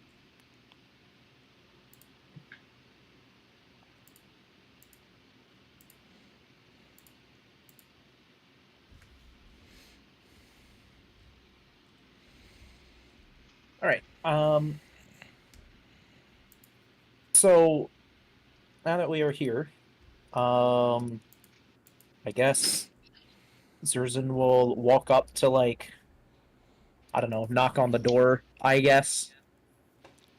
Do what she must to get her mentor's attention to let them in. You reach your hand up, and as you're about to go for the knock, the door mechanically opens. Your mentor Norman is there. It's like, Zerzan! Picks you up and gives you a big hug. Like a big Hi. hug. Yes, I would like air in my lungs now. Breathing? Who does that? Sets you down.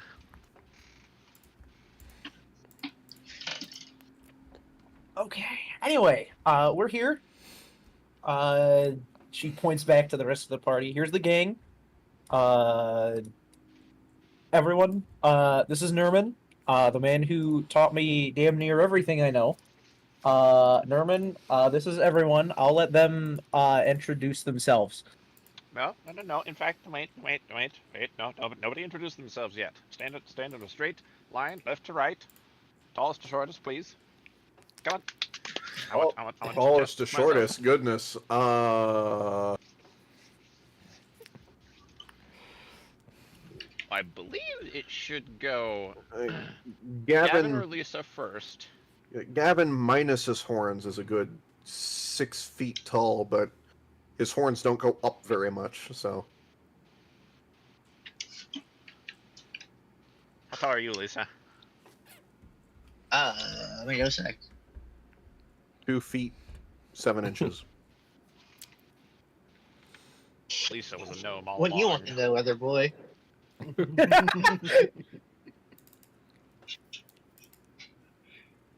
Say,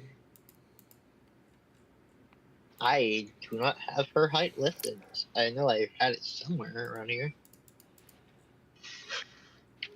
Would you like to know, Weather Boy?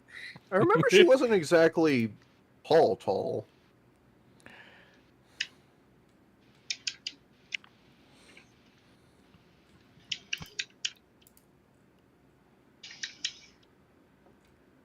I think it was like 5 something. Wait a sec. I'm pretty sure I typed it out at some point here. I'm sorry. Oh.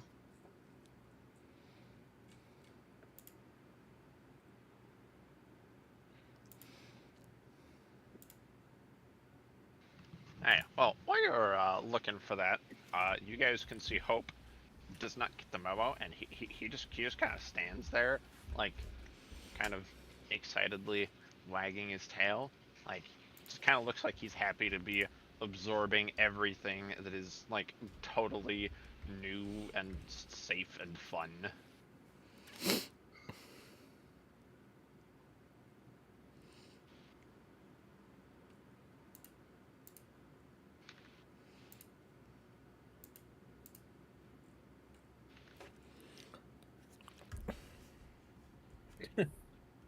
Zerzan stands where the tallest person should. Zerzan stands on top of Gavin's head. I am the tallest.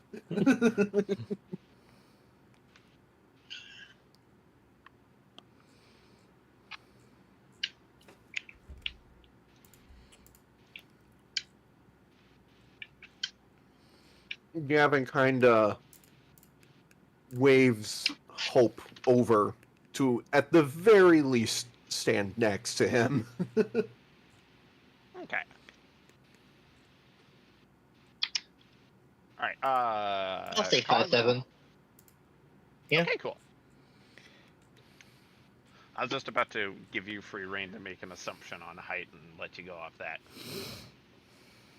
5 million miles. Alright.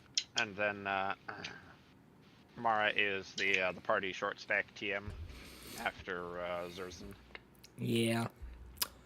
5'4" of thick tiefling goodness. Chomp. Where's Kitty standing in all of this?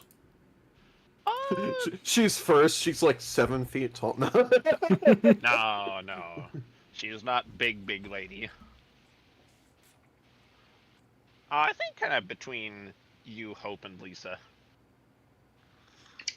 Hmm. And then Norman walks up first to Mara. He goes, okay. Related to monarchy? Sorcerer, probably.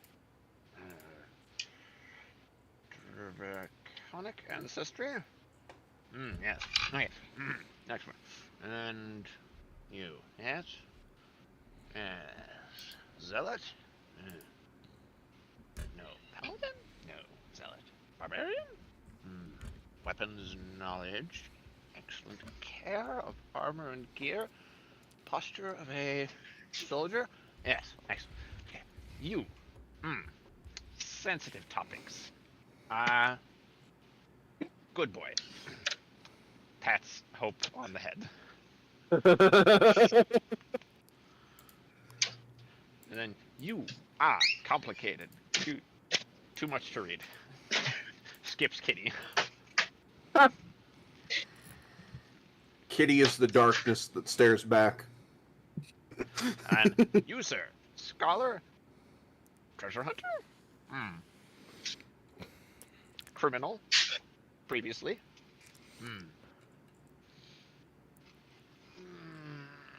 Sailor. How correct am I? How correct am I? Yes.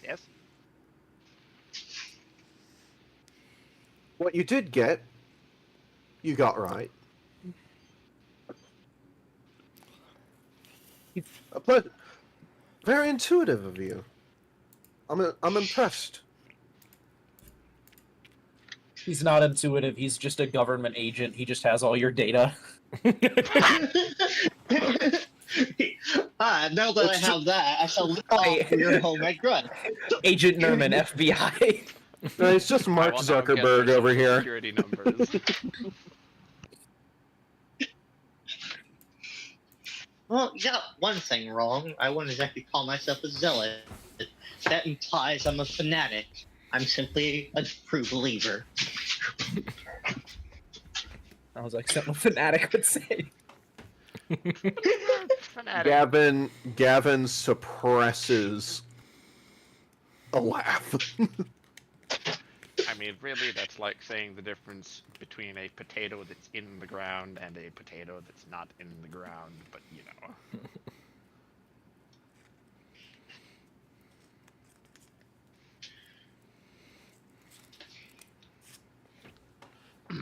Anyways, now introductions. I am Nerman.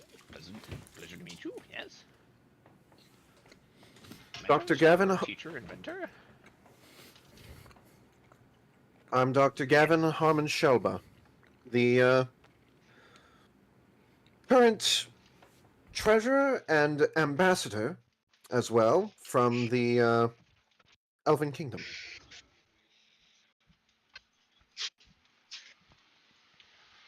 And he does a little bow. And Norman bows in return, and Katie will introduce herself to Norman as well, and will bow also. Hope just kind of holds out a stick. Says, I have a stick.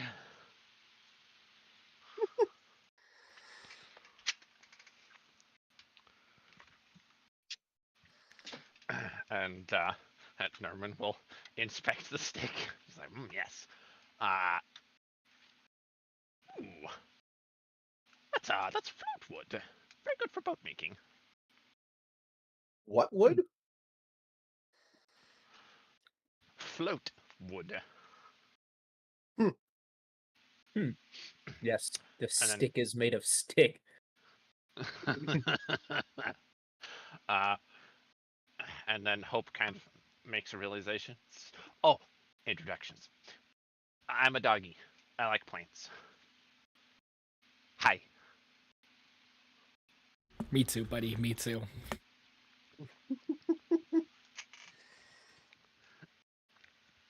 And and he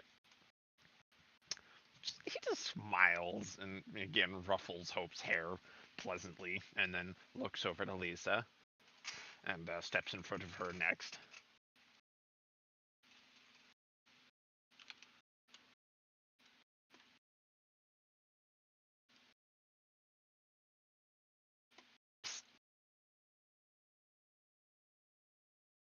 Lisa.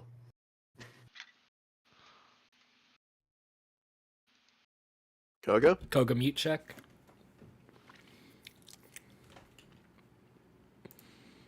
Oh, he Koga did. dead check. Uh, Oh, the lightning finally got him. God has smote him. I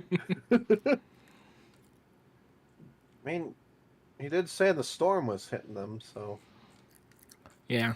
Hopefully it's just this Discord crashing. Oh, That, and there he went.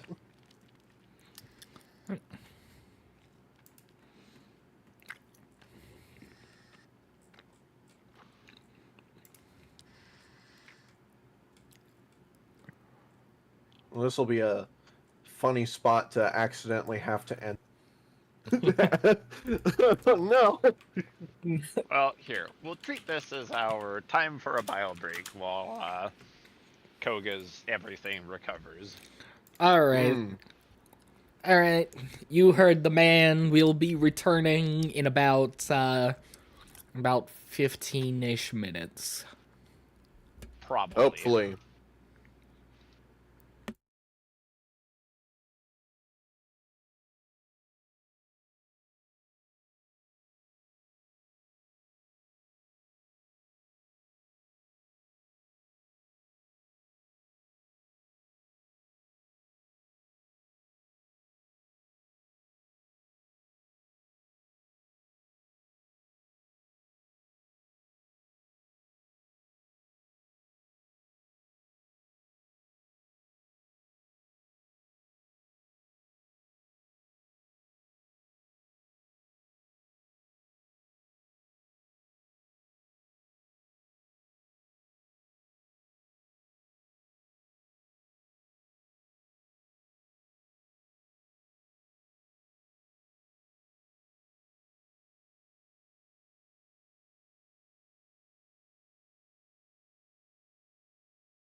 And we return.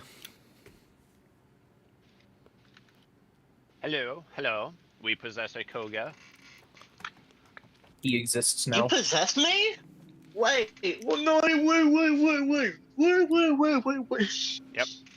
Yep, paid 50 bucks for ya. That's all your soul was 50 bucks. worth. Oh, I only Okay. paid about Well, $3.50. Koga, now Lana owes 350. you now. Get ready. Hey, that's more than Uh. what Super Earth values its citizens at. Uh, Oh, okay, so Koga, you are up. Stood before you is Nerman, the mentor of Zerzan, who is a man that honestly looks like.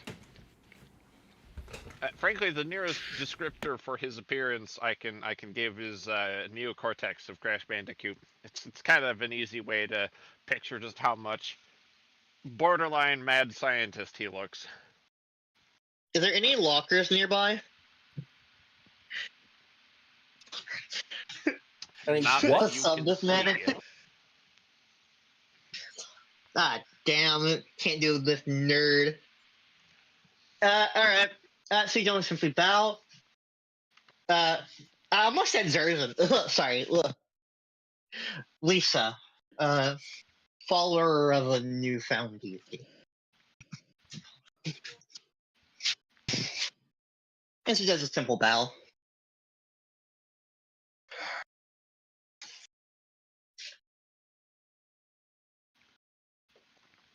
And he nods, Well met, Lisa, yes. Excellent. Once again, really have to compliment. You keep your gear quite well. Of course, the soldier is nothing if not the weapons on her back, and well, the armor on her back and the weapons in her hand. Mm-hmm. Quite. He steps over in front of Mara, and he is the first to bow in this case.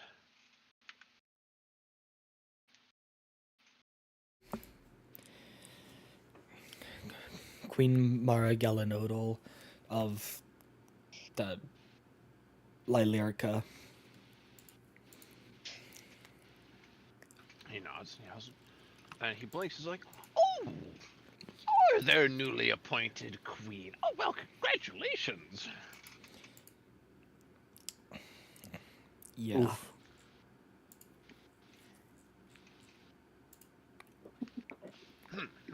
Right.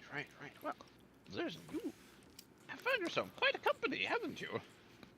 That is certainly a way to put it. A gang just as mismatched of misfits, which sounds right where I belong as far as I'm concerned.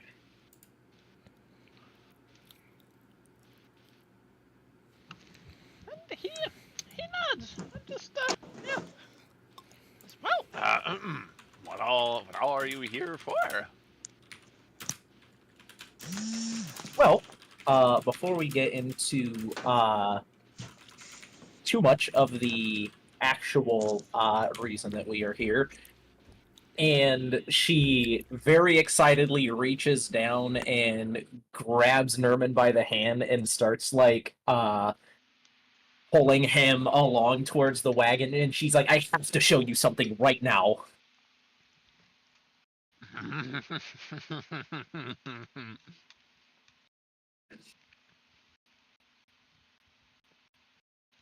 Um, and as soon as he is over by it, she sort of takes the kind of cover over the top and like rolls it back a little where the crane arm is, and the Colossus kind of sits a little like hunched over to where it's kind of hard to tell what it is just by looking at it. And she runs over and like pulls a lever and like rotates the crane and pulls another lever, and the Colossus like drops down onto the ground, and it like the steam engine in it whirs to life, and you hear a loud whistle as it like stands up in its position, and she jumps down into the cockpit of it.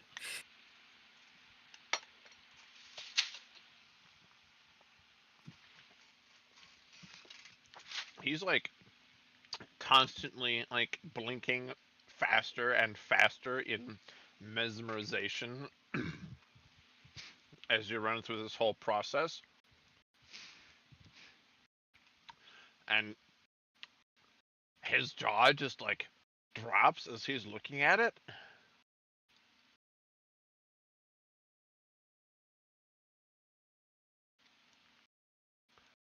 It's like, well then.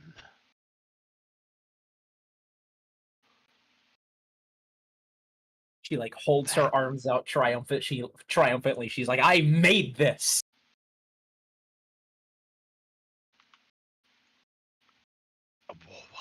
Whoa.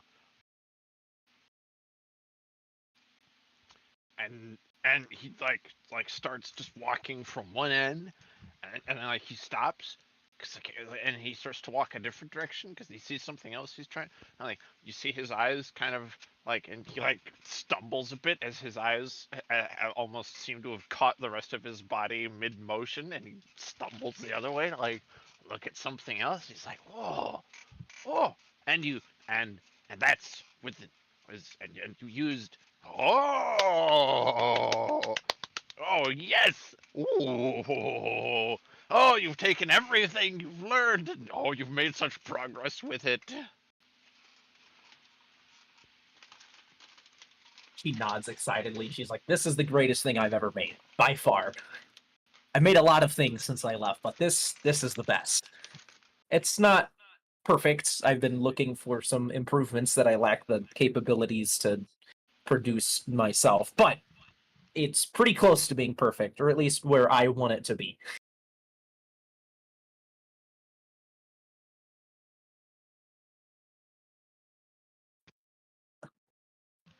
He nods as he looks up. He says, now, if I were to infer too much shearing on the requisite gearing systems if put at full torque, is that about accurate?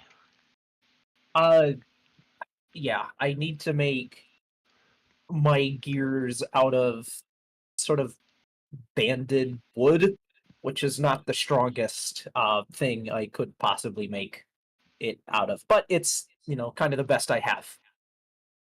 But it works.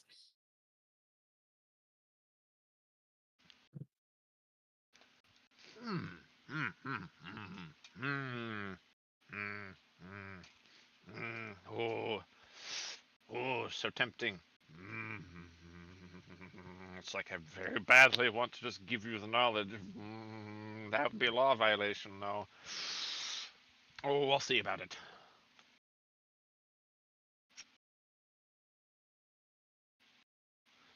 You know what? Yes, I'll put it in the request. No, I'll make it happen. Don't even worry about it. Don't think about it. Very well. Uh Anyway, with that out of the way, sorry, I just really had to show you this because it's really cool and I like it. To get to the actual reason we are here, and she like puts her hands together and like uh sort of tense her fingers, forms them into like a pointer finger. She like puts them on her chin for a second, and then she's like,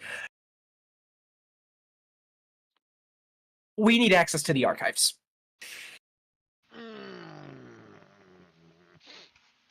As he like really has to like pull back all his enthusiasm and go like,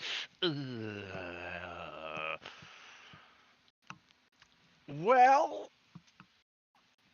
access to the archives. Oh, that's an ask. That's an ask. Is it urgent? Does it need to be done in a timely manner, or do I have time to butter up the appropriate people? Uh, the sooner the better, but take whatever time is needed. I know how the council can be. And of course, let me know if there's anything I can do to help sway one way or another if there's anything I need to say. But there's just some information we're looking for, especially concerning the sort of weird field of time dilation that we found. I have a reason to believe that it is a cause of technology, and where better to learn about weird technology than here?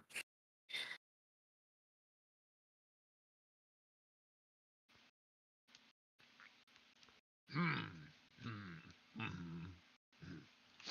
I actually meant to ask, for what reason did you want the rest of your friends to be along? Or maybe I did ask and I forgot. Whatever the case, if you could remind me, or tell me again, or tell me for the first time. Anyways, you should speak. Well, first off, just to, kind of bring them along, I guess. But also, there's a lot of information in the archives, and finding what we're looking for might take a while, and that could go quicker if we had more people looking for said information.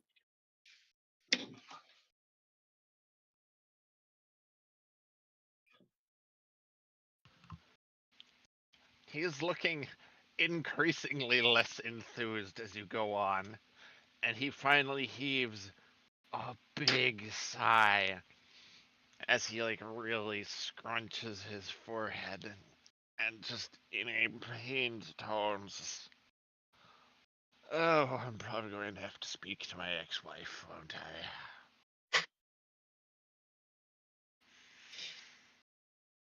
I?" Like fucking flinch Oh. little. Oh. Poor man. Gavin kind of gives a look of just ooh. Hmm. As a former worshiper of Iressa, you see Lisa's face with a twist a little at that. Haha, you're divorced. Two completely opposite reactions. One is ooh, sorry. The other is suffer. In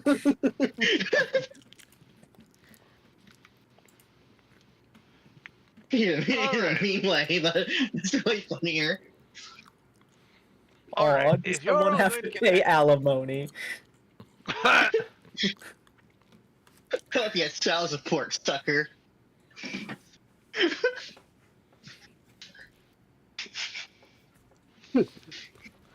Looking over at this rich guy, I bet he only lost half of his belongings in the settlement.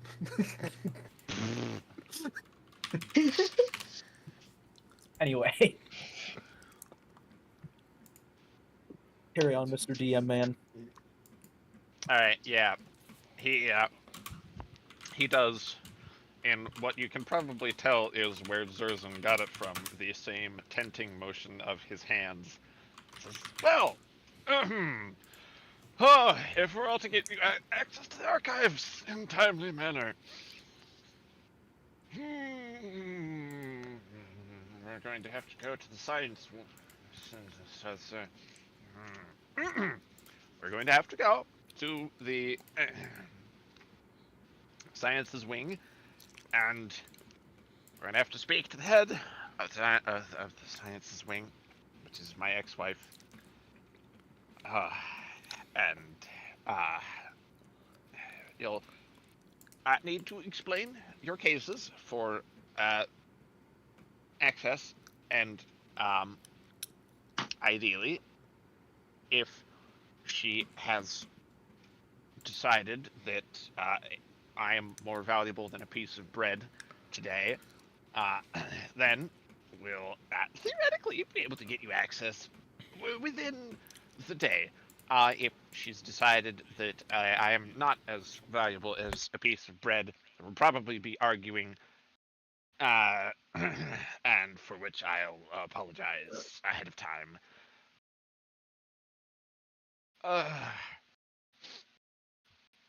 Zerzan just It's kind of shrugs, and she's like, I'm no stranger to arguing.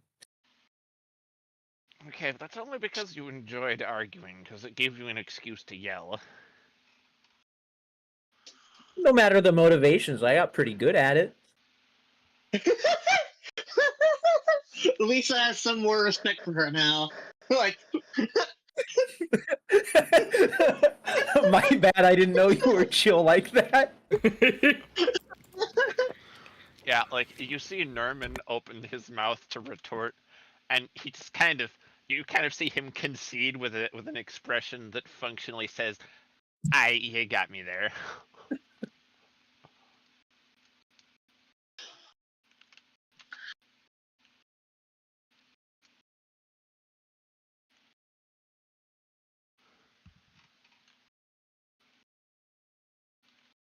Well, either way, whether or not we are allowed access to these archives or not, there is some sort of information I would like to ask the people in that wing anyhow. So, going there is probably a good idea regardless.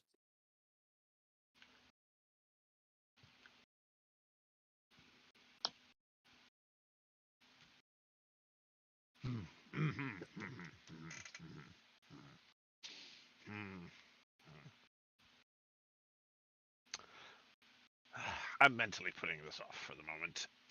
You know what? If you would like to show your friends around, I'm going to procrastinate talking to my ex-wife for at least a few minutes by going and seeing if I can do something about the gearing that you need, the better tooling to understand. So,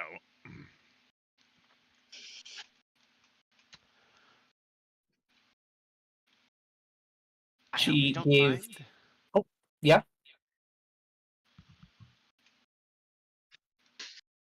Yeah, that's all he was saying. There's just the I hope you don't mind.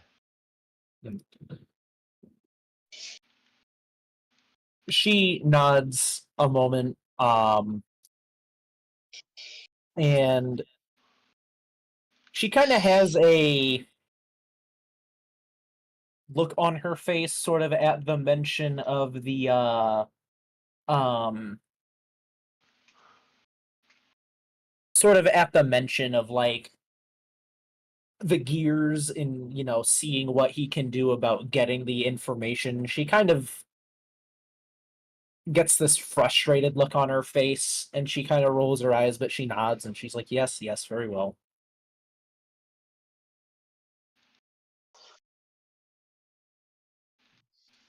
hey, I asked her, Lord Zerzan, if Yes. you don't mind me suggesting, I'm assuming you would want nothing more in the world than to show off your capabilities of your mech, as it were.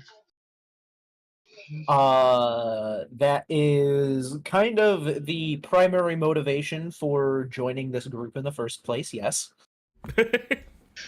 Well, it is quite evident to me that I am among one of the most physically powerful members of the group.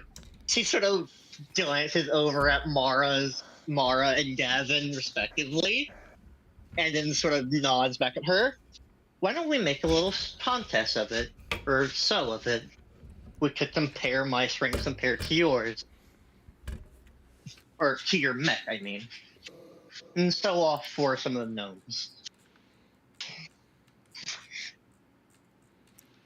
She kind of raises an eyebrow. She's like, I'm not opposed to such an idea, but is there a reason, or are you just trying to show off that you're strong enough to beat a machine? She pauses for like she pauses for like a half second. I simply want to test my metal to your metal.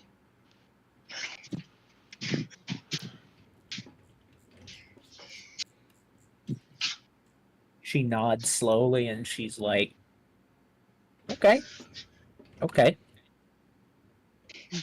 I'm down with this. But if you break something, you're helping me fix it.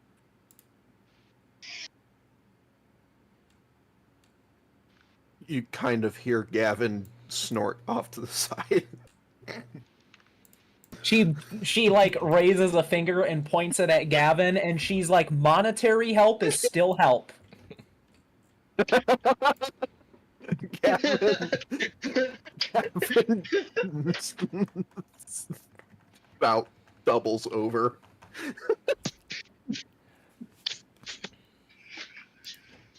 So materials cost money, okay? No, you're fine. You're fine. It's just. Oh, that acceptable. I probably that wouldn't that break touched the anything. funniest bone.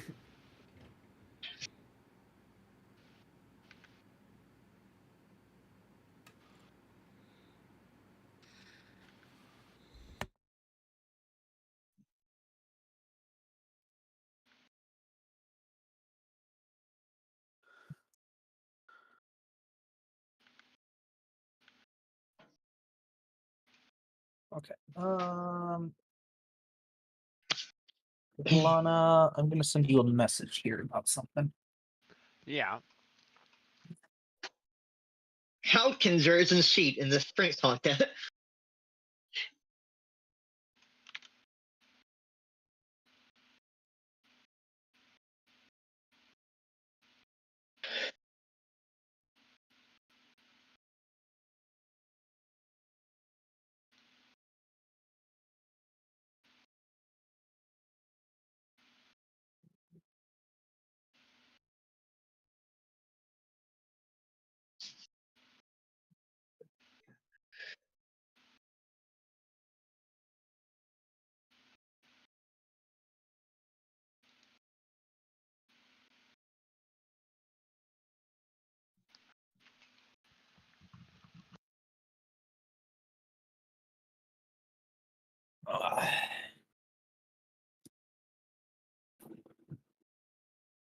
I mean, hey, don't everyone talk at once now.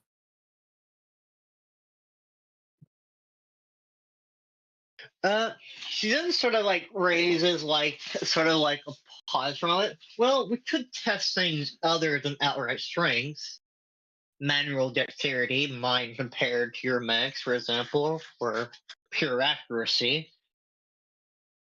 Things you would have an advantage at, but hey, comparison isn't exactly a bad thing in this scenario.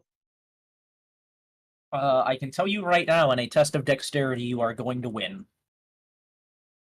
There is a reason why the weapon I choose to use with this thing is a Morning Star, because a sword requires too much dexterity to wield effectively. It doesn't really take a whole lot of fine motor movement to beat something with a blunt object. This thing is purely to enhance strength and to a minor degree, maybe my own speed. But as far as any fine motor movement goes, an actual person is going to do far better than this thing could. And she like raises one of the hands of the Colossus and she's like, I mean, look at this thing. Look at how huge the fingers are. If you want to do a strength test, I'm not against doing a strength test. But in a test of dexterity, I can already tell you, you are going to win. I don't even feel comfortable enough using... I don't even think this thing could use a bow and arrow, even if I tried. That's typically why any of my ranged attacks are me casting spells from within it. No, I was thinking more of she sort of briefly lifts up one of her other javelins.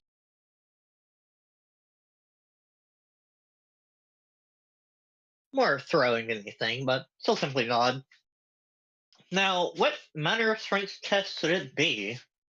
If it's something endurance, obviously your mech is going to win on per virtue of endless stamina. That's be something requiring actual physical might.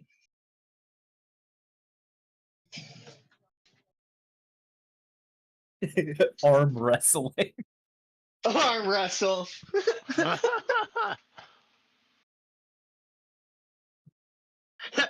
Fist fight. Raise the dupe. Put him up, pal. You're about to get pugilistic.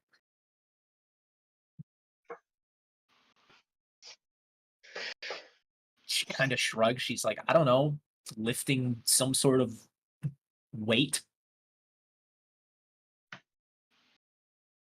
So odd. Surely there'll be something around here that weighs quite a bit. So briefly grants at the gnome. Looks at the car they flew in on.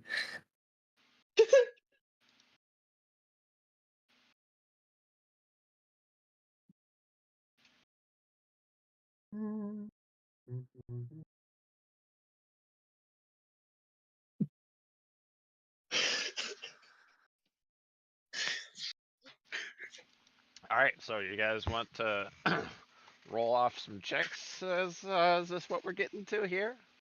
That kind of seems like it. Alrighty.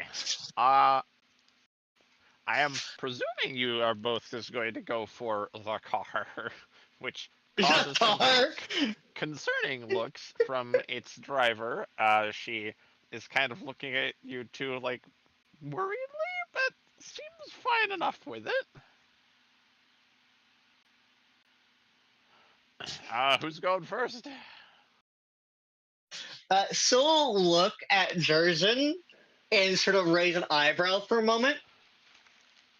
Would you want it fair or me to not hold back on this? She kind of raised a brow in confusion. She's like, I don't think any sort of science gets done by holding back any test. All right. Zerzan, Lisa sort of puts a hand on the back of her neck, sort of treats it for a moment, and she is going to rage for this. She's going to.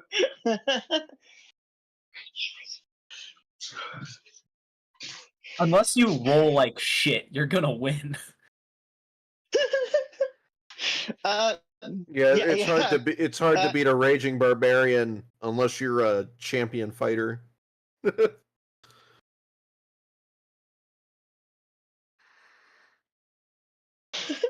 So you see, like, this sort of not like pissed expression on her face, but like she's not like angry at anything. Her rage isn't exactly like an actual anger in this scenario, more like this intense concentration you have seen befall her before, the sort of like inner divine glow of her patron briefly lending her more might as he goes over to the vehicle. As he goes over to this car and goes to lift it up. All right, go ahead and roll that strength.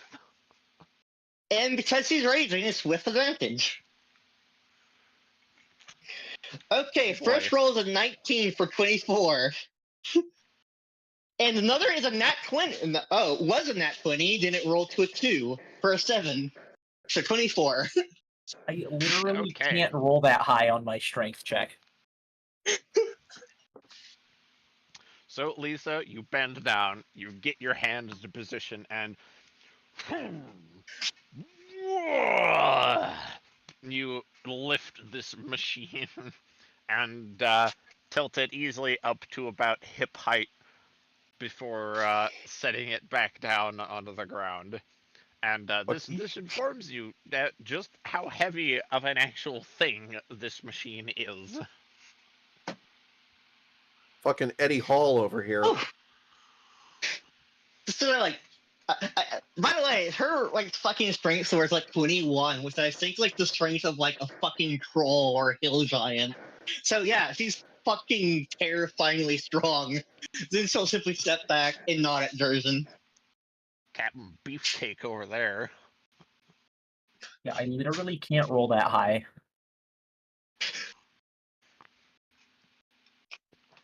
Roll as high as you can. Even if I roll a net 20, the maximum I can get is a 23. You just fucking look at it. You start like big braining how to use leverage and stuff. You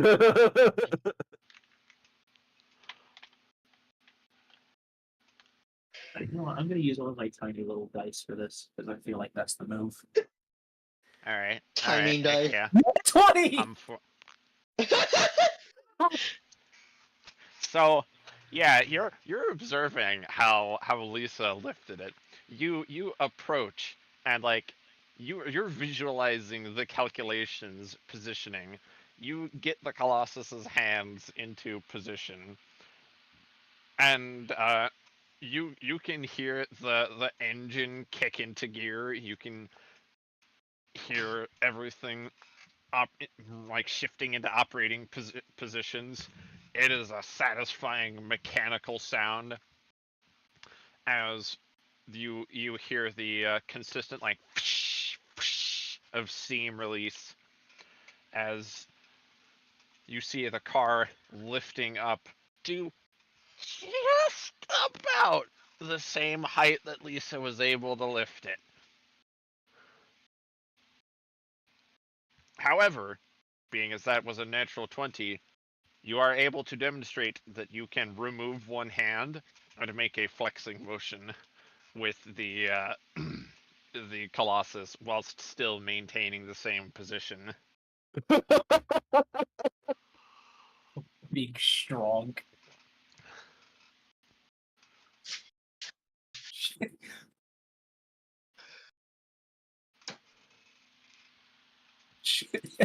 So you are able to apply a bit of flex.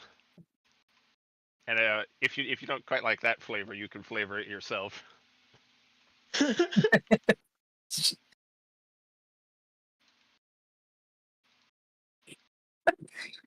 The cogs seem to bulge. You could tell it was struggling to lift it like that, but it did do it. And I guess I don't have any other way to flavor it other than a flex as well, but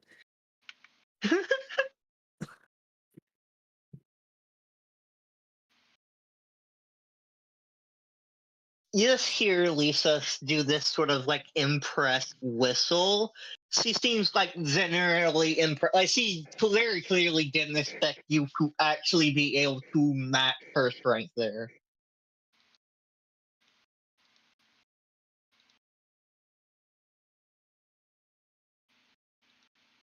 Not bad at all. And how's the pilot doing? Just sort of doze to look within like the sort of like window seat. well, the top of it's pretty open. The top of it's pretty open, but she shrugged. She's like, I mean, it doesn't take much strength out of me to operate this thing. It was a lot Really for now? the Colossus to handle, but I mean, yeah, the machine does all the work. That's kind of what machines are used for. I mean, just this is a. I'm going to take the opportunity to do for Woody here what he normally would, and just reiterate that, like, this is basically what the Colossus looks like. Not 100%, but it's about that Is it sort of an technically idea. Skylander? What? No, this No, is not that's- Skylanders at all. That's from Paladins. Oh wait, I would've guessed isn't World there of a Warcraft. Skylander that's technically Goblin in the mech? It's like a reoccurring fantasy thing. Well, I made a Hero Forge mini of what the mech looks like. Like, I have an actually solid representation of the Colossus that I can grab here real fast.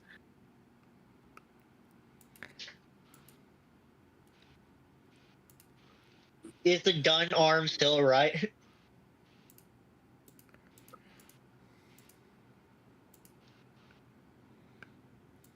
Now, Hero Forge can only get you so far in terms of making something look like a machine.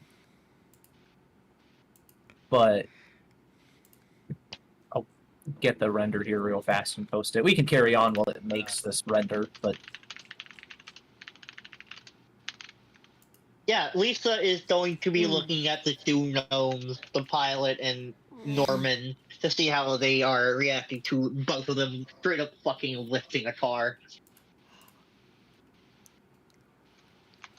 Yeah, Nerman, he looks like fascinated. He looks ecstatic. Like both at you lifting the car and at Zerzin's machine lifting the car. Like he's pleased as punch both ways.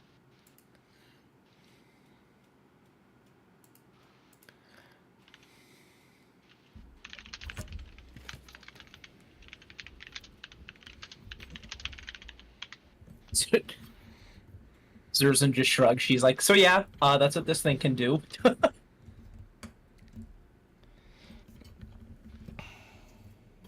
Used to see it in the fight. Rather impressive there too.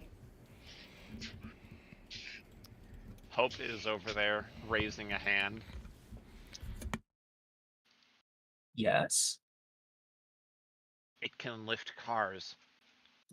Or whatever that sorry. It can lift fly boxes. How far Hope. can it throw a stick? I haven't tried to throw one before. You could find out. I would like to request that we try throwing a stick. I Is don't there think much there's enough room room to in go this throwing room. a stick right now? We both asked the exact same fucking question. Is there enough room here to throw it any distance substantially? Is that even a reasonable option? I mean, glancing Does around sticks this exist space, here? you do definitely have enough room to throw a stick quite a distance.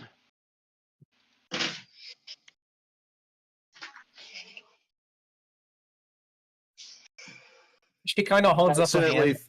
Accidentally she's- throws it away out into the city and Yeah. hits someone. That's what I'm fearing right now. She holds up a hand and One she's D like, damage kill someone. yeah. She's like, I would be happy to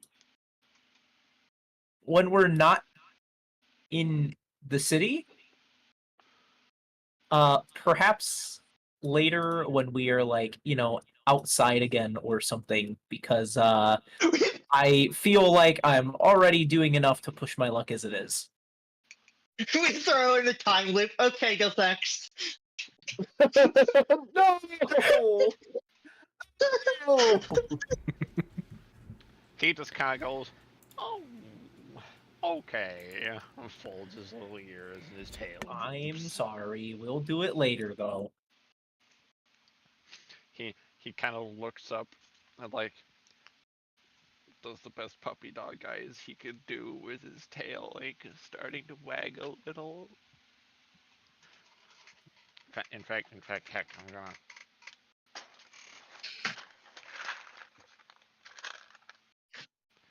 That's not right. That's a 15 for persuasion. A 15 for persuasion. Do I have to roll a check to Yeah, counter roll that. Oh Lord.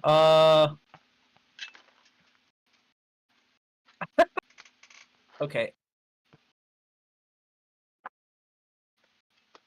Well, oh. Oh, that's a 20. You peek. You sounded like one of those memes where a guy screams and disappears. You fucking peeked the mic. I'm sorry. I'm sorry to everyone listening to the stream whose ears I just obliterate.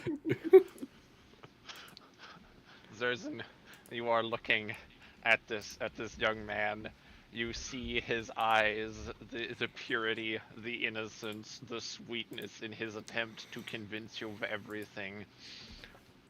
And you feel no stirring in your mechanical heart.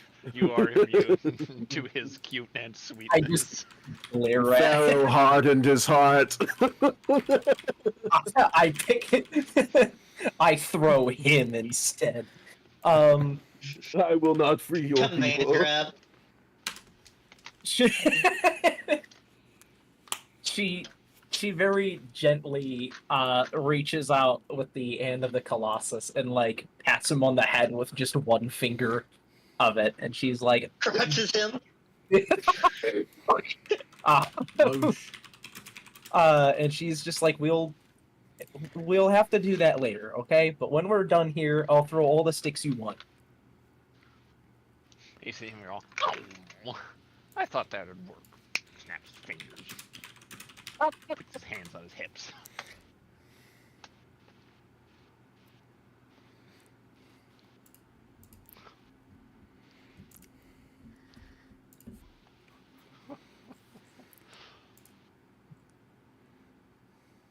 Oh man. Anyway, Ah, that was cute.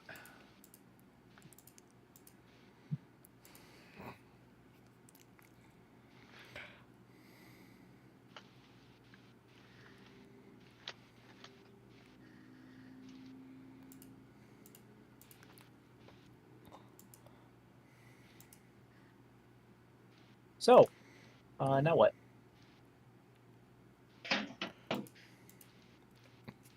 Alright, well, you can keep actually testing out the Colossus, being as your mentor Nerman is going and doing a thing. Or you can attempt to go look at what you had asked about. Either is an option.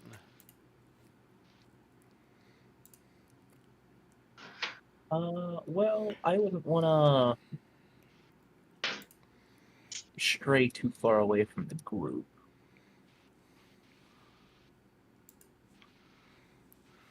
So that's something I can do later. Person, Yes, Lisa? why is this entire city built like this? Flying cars, folding doorways. Seems awfully odd. Well, especially the folding doorway thing, it being seamless with the wall. Is that an aesthetic reason, or is it protective? Hard to invade a city if you can't even find the way in.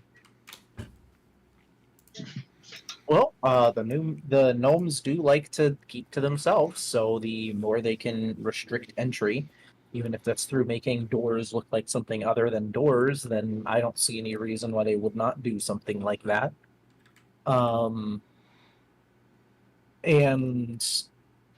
I mean, also, this is just what technological progress looks like. And then she kind of stops for a second and then rolls her eyes and she's like, or at least what it's supposed to look like.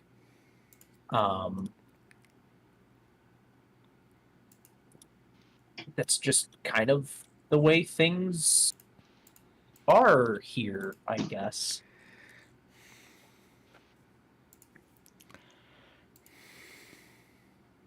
Simply not. Must have rather impressive arsenal too. She sort of mutters to herself. Impressive what? Nothing. Don't worry about it. Very well.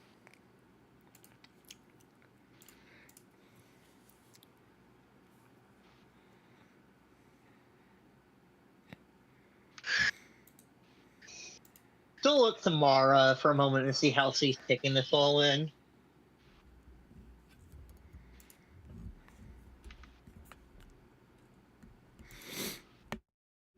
She's just sort of like,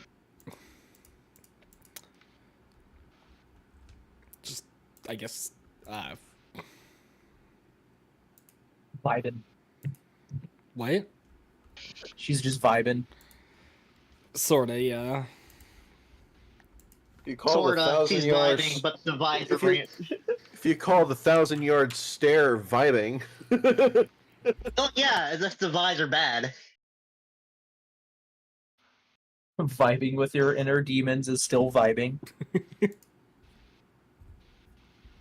Vibing with the voices is still vibing.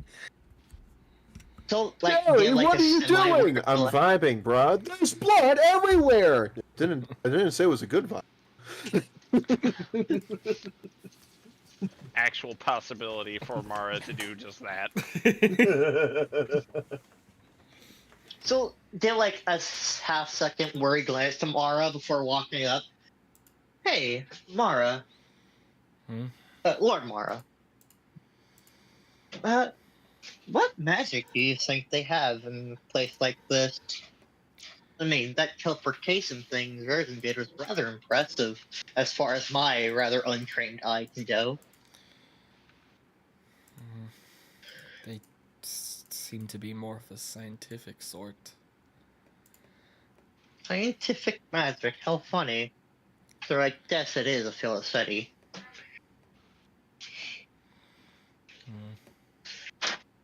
I'm not entirely sure you understand. Science and the understanding of physical mechanics, the natural world, how different reactions produce different effects. That is what is going on here. Magic is, well, any sufficiently advanced enough technology is indistinguishable from magic to a culture not prepared for it. But general magic, arcane magic is similar in a way. It's simply instead of manipulating the natural world to produce effects, it is manipulating the realms between.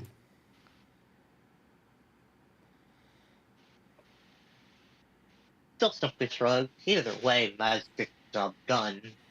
I use a few from my link to divinity and you know what else, but unfortunately magic is terrifyingly in the right hands. As would be technology. Come on. Catapults and take out a legion of soldiers just as well as a well-placed fireball. I've seen it myself.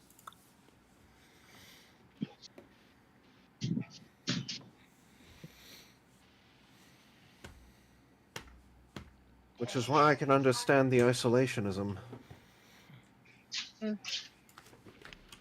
I still pause, sort of looking at the gnomes, and still go quiet and keep that to herself. We've seen some technology outside used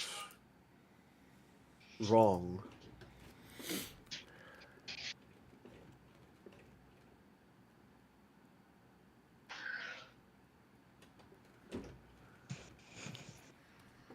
Zerzan kind of shrugs at that, and she's like, "Well, I'm happy you understand it, because kind of thing is most of the reason why I left in the first place. At least someone gets it, I guess." I will be Technolo- honest. Go ahead.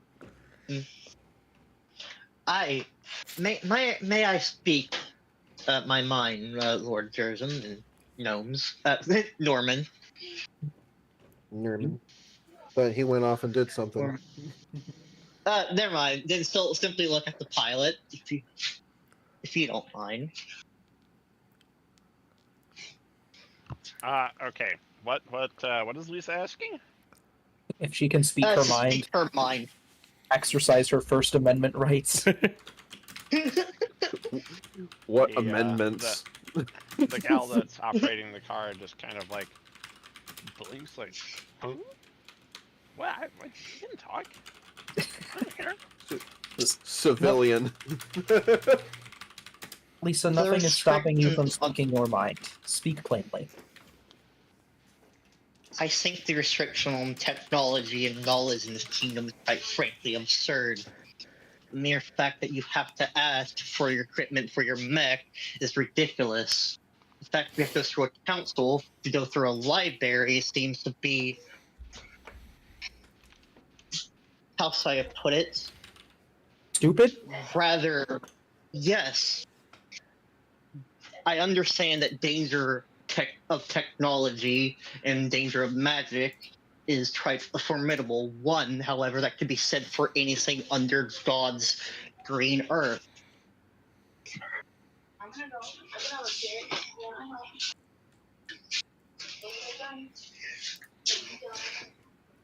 I can't even imagine how many hoops you had to go through simply to use the teleporter to get to us.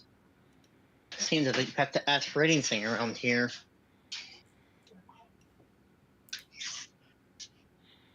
Except we know Oh. what happens when that kind of technology of this level or more, can do in the wrong hands. We've seen it flying car. firsthand. But then, Gavin, I would ask, what is the point of, at that point, what is the point of technological advancement at all? What is the point of learning? What is the point of science? What is the point of knowledge at all? Knowledge is, in my opinion, and again, this is the primary thing that drove a wedge between me and my mentor and the other gnomes here that caused me to leave after a while in the first place. Knowledge, in my opinion, is something that is supposed to be shared. Yes, things like this could be used for bad. But does that mean that we have to keep it away from those who would use it for good? You misunderstand me. I merely said that I understand the isolationism. I never said that I agree with it, or with the reasoning. Well, you having an understanding is more than I ever had. When dragons amass wealth and power, dangerous as it may be, it always attracts the wrong sort of people looking to slay said dragons.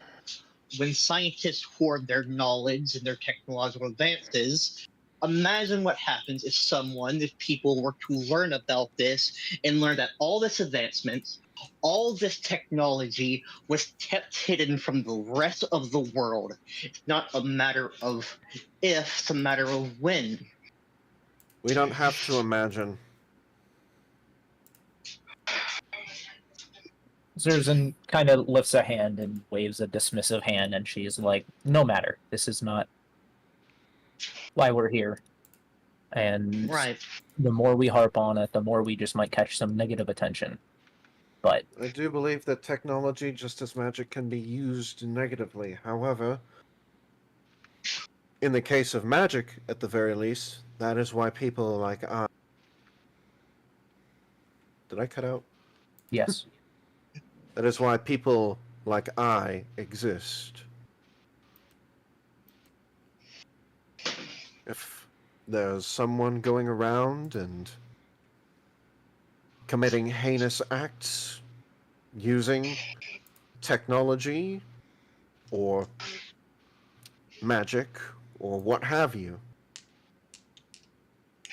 to grant themselves great power and destroy many lives, there are those of us out there that will seek to put them in their place.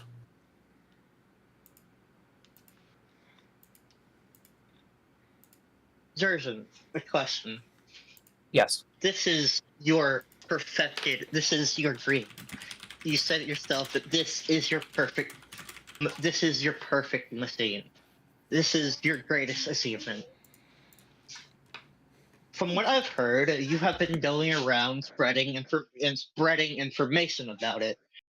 Would it not be out of turn to say that you wish to see more of this used by more people?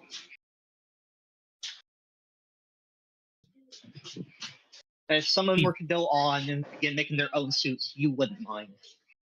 She nods very enthusiastically, and she's like, yes, people working on separate projects all over the place is the thing that drives innovation. You need multiple people to be working towards the same goal. That's where collaboration happens. That's where ideas are shared and borrowed and brilliant things are made.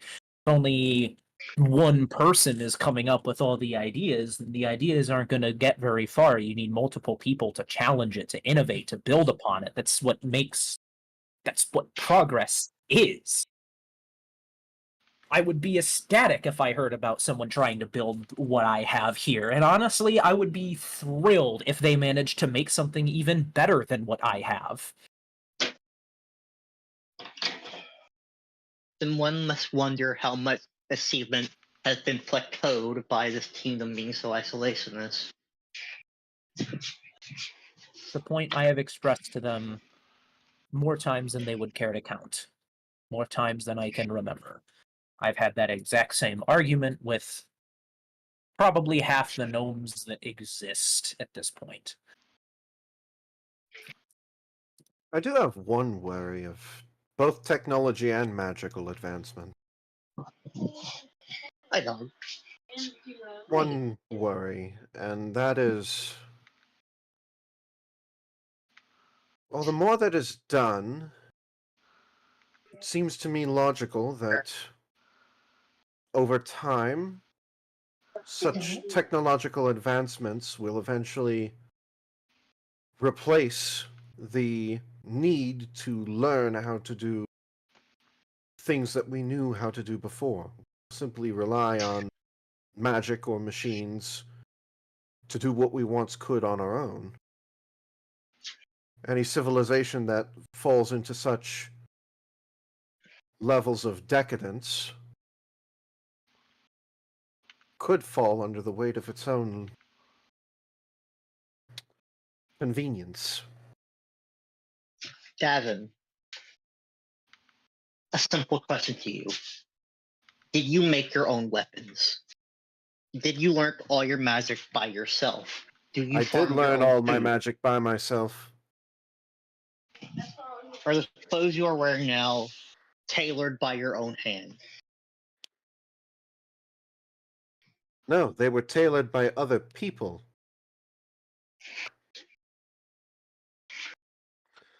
I'm not saying that relying on other people is bad. But when everybody starts relying on the machines, then a few generations down the line, the people have forgotten what the machines can do.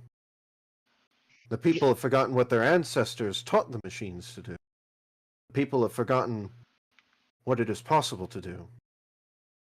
And then they regress. So simply, when the machines or magic can do anything and everything for a person, why would that person do anything themselves?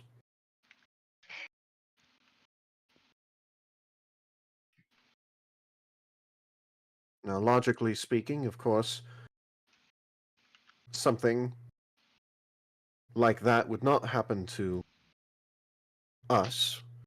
We are people of action. But people of action are rare. Exceedingly so. Most people are fine to do nothing so long as they have a roof over their heads and food in their bellies, food for their families.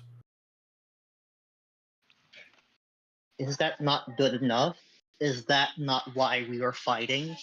Is quite literally the progression of people's happiness, not the entire fucking point. Don't mind my vulgar language. Regressed or not having to worry about their needs, not having to fight, not having to being able to rely on something else, even if it isn't a person.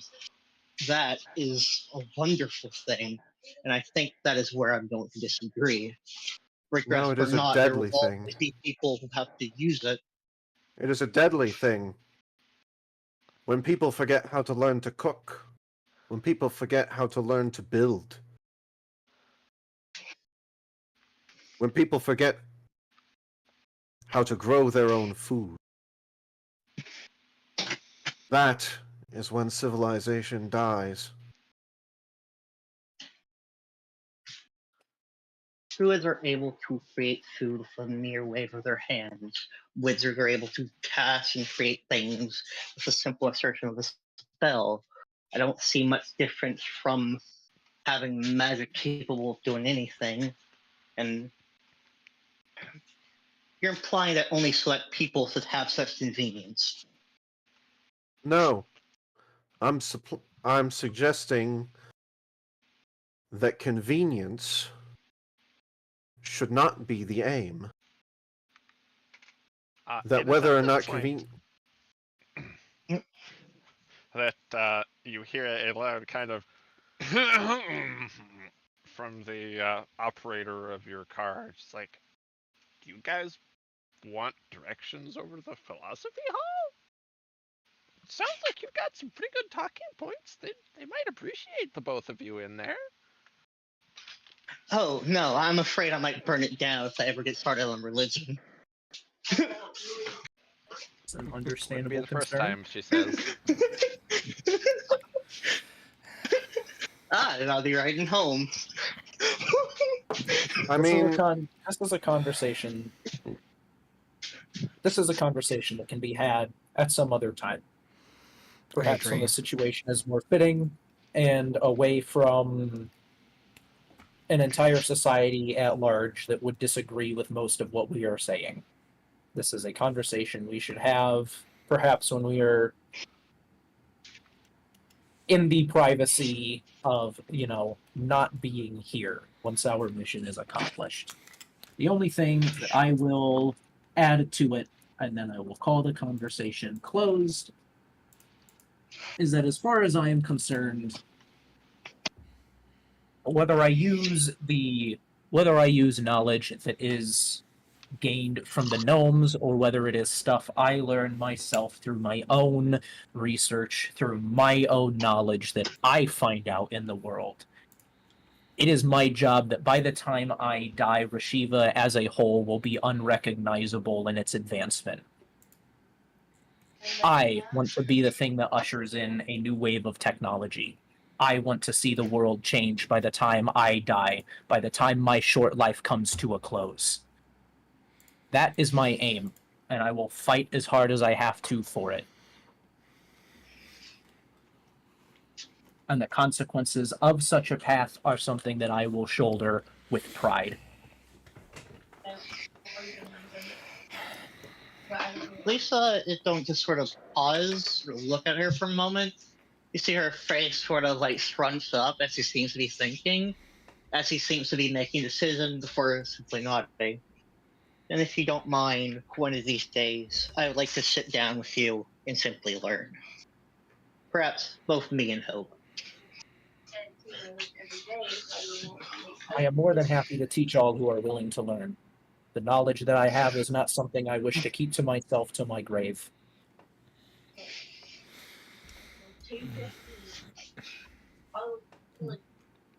I would not wish to rob the rest of the world of the knowledge I have discovered. That would be unfair. Mm-hmm. Gavin will turn back to the taxi lady and simply say, I don't know if we'll get there on this trip, but I would certainly appreciate instructions to the philosophy hall. Sounds right up my alley. Yeah, I can get one. If not, Papa can get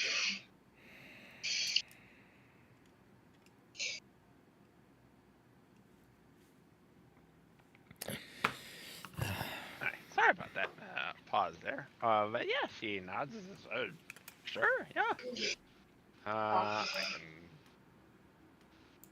can write you up a map. Think about how I would give you a map, actually. But yeah, I can figure out how to give you directions there. I'll have to get back to you. I have to figure out a way to do that. So I'm not, violating the technology sharing agreements. You said you have a map, right? Well, I mean, I have a map. Like, I guess you could look at it.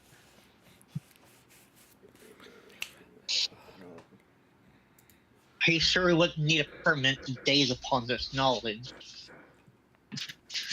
Drusen's gonna reach up and kind of not hard, but smack Lisa's arm, and she's just like, "Don't press it.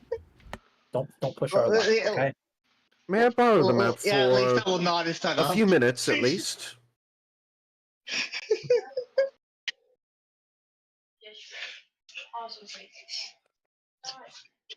Miss, Mr. DM, Yes. may I borrow the map for a few minutes at least? Ah! She, like, looks at you like, I mean, it's embedded in this, so I don't think I can, like, just hand it to you. Oh, This is also a good reminder that we are actually getting past our normal end Yeah. time. Indeed. Part of why I was trying to wrap the conversation up. may I sit down and observe it for a few minutes? I can. I have paper. I think that should be fine. And Gavin will, looking through the map, copy down as much of it as possible onto 1, 2, 3, however many pieces of parchment he needs, and then he will cast the memorize spell on them, and the paper will vanish. All right. He closes his eyes for a moment. Can see kind of the pupils beneath the eyelids look here, there, here, there, here, there. I think I've got it. Thank you.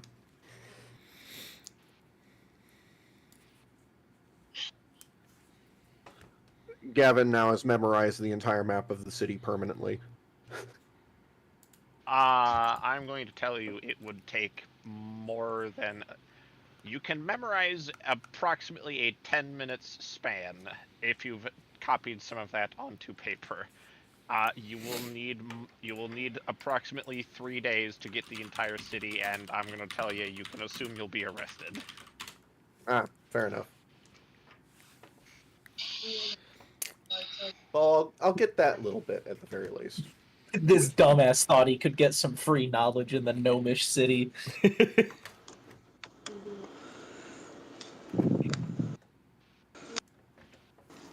Local general area, whatever, to where this Hall of Philosophy would be at the very least.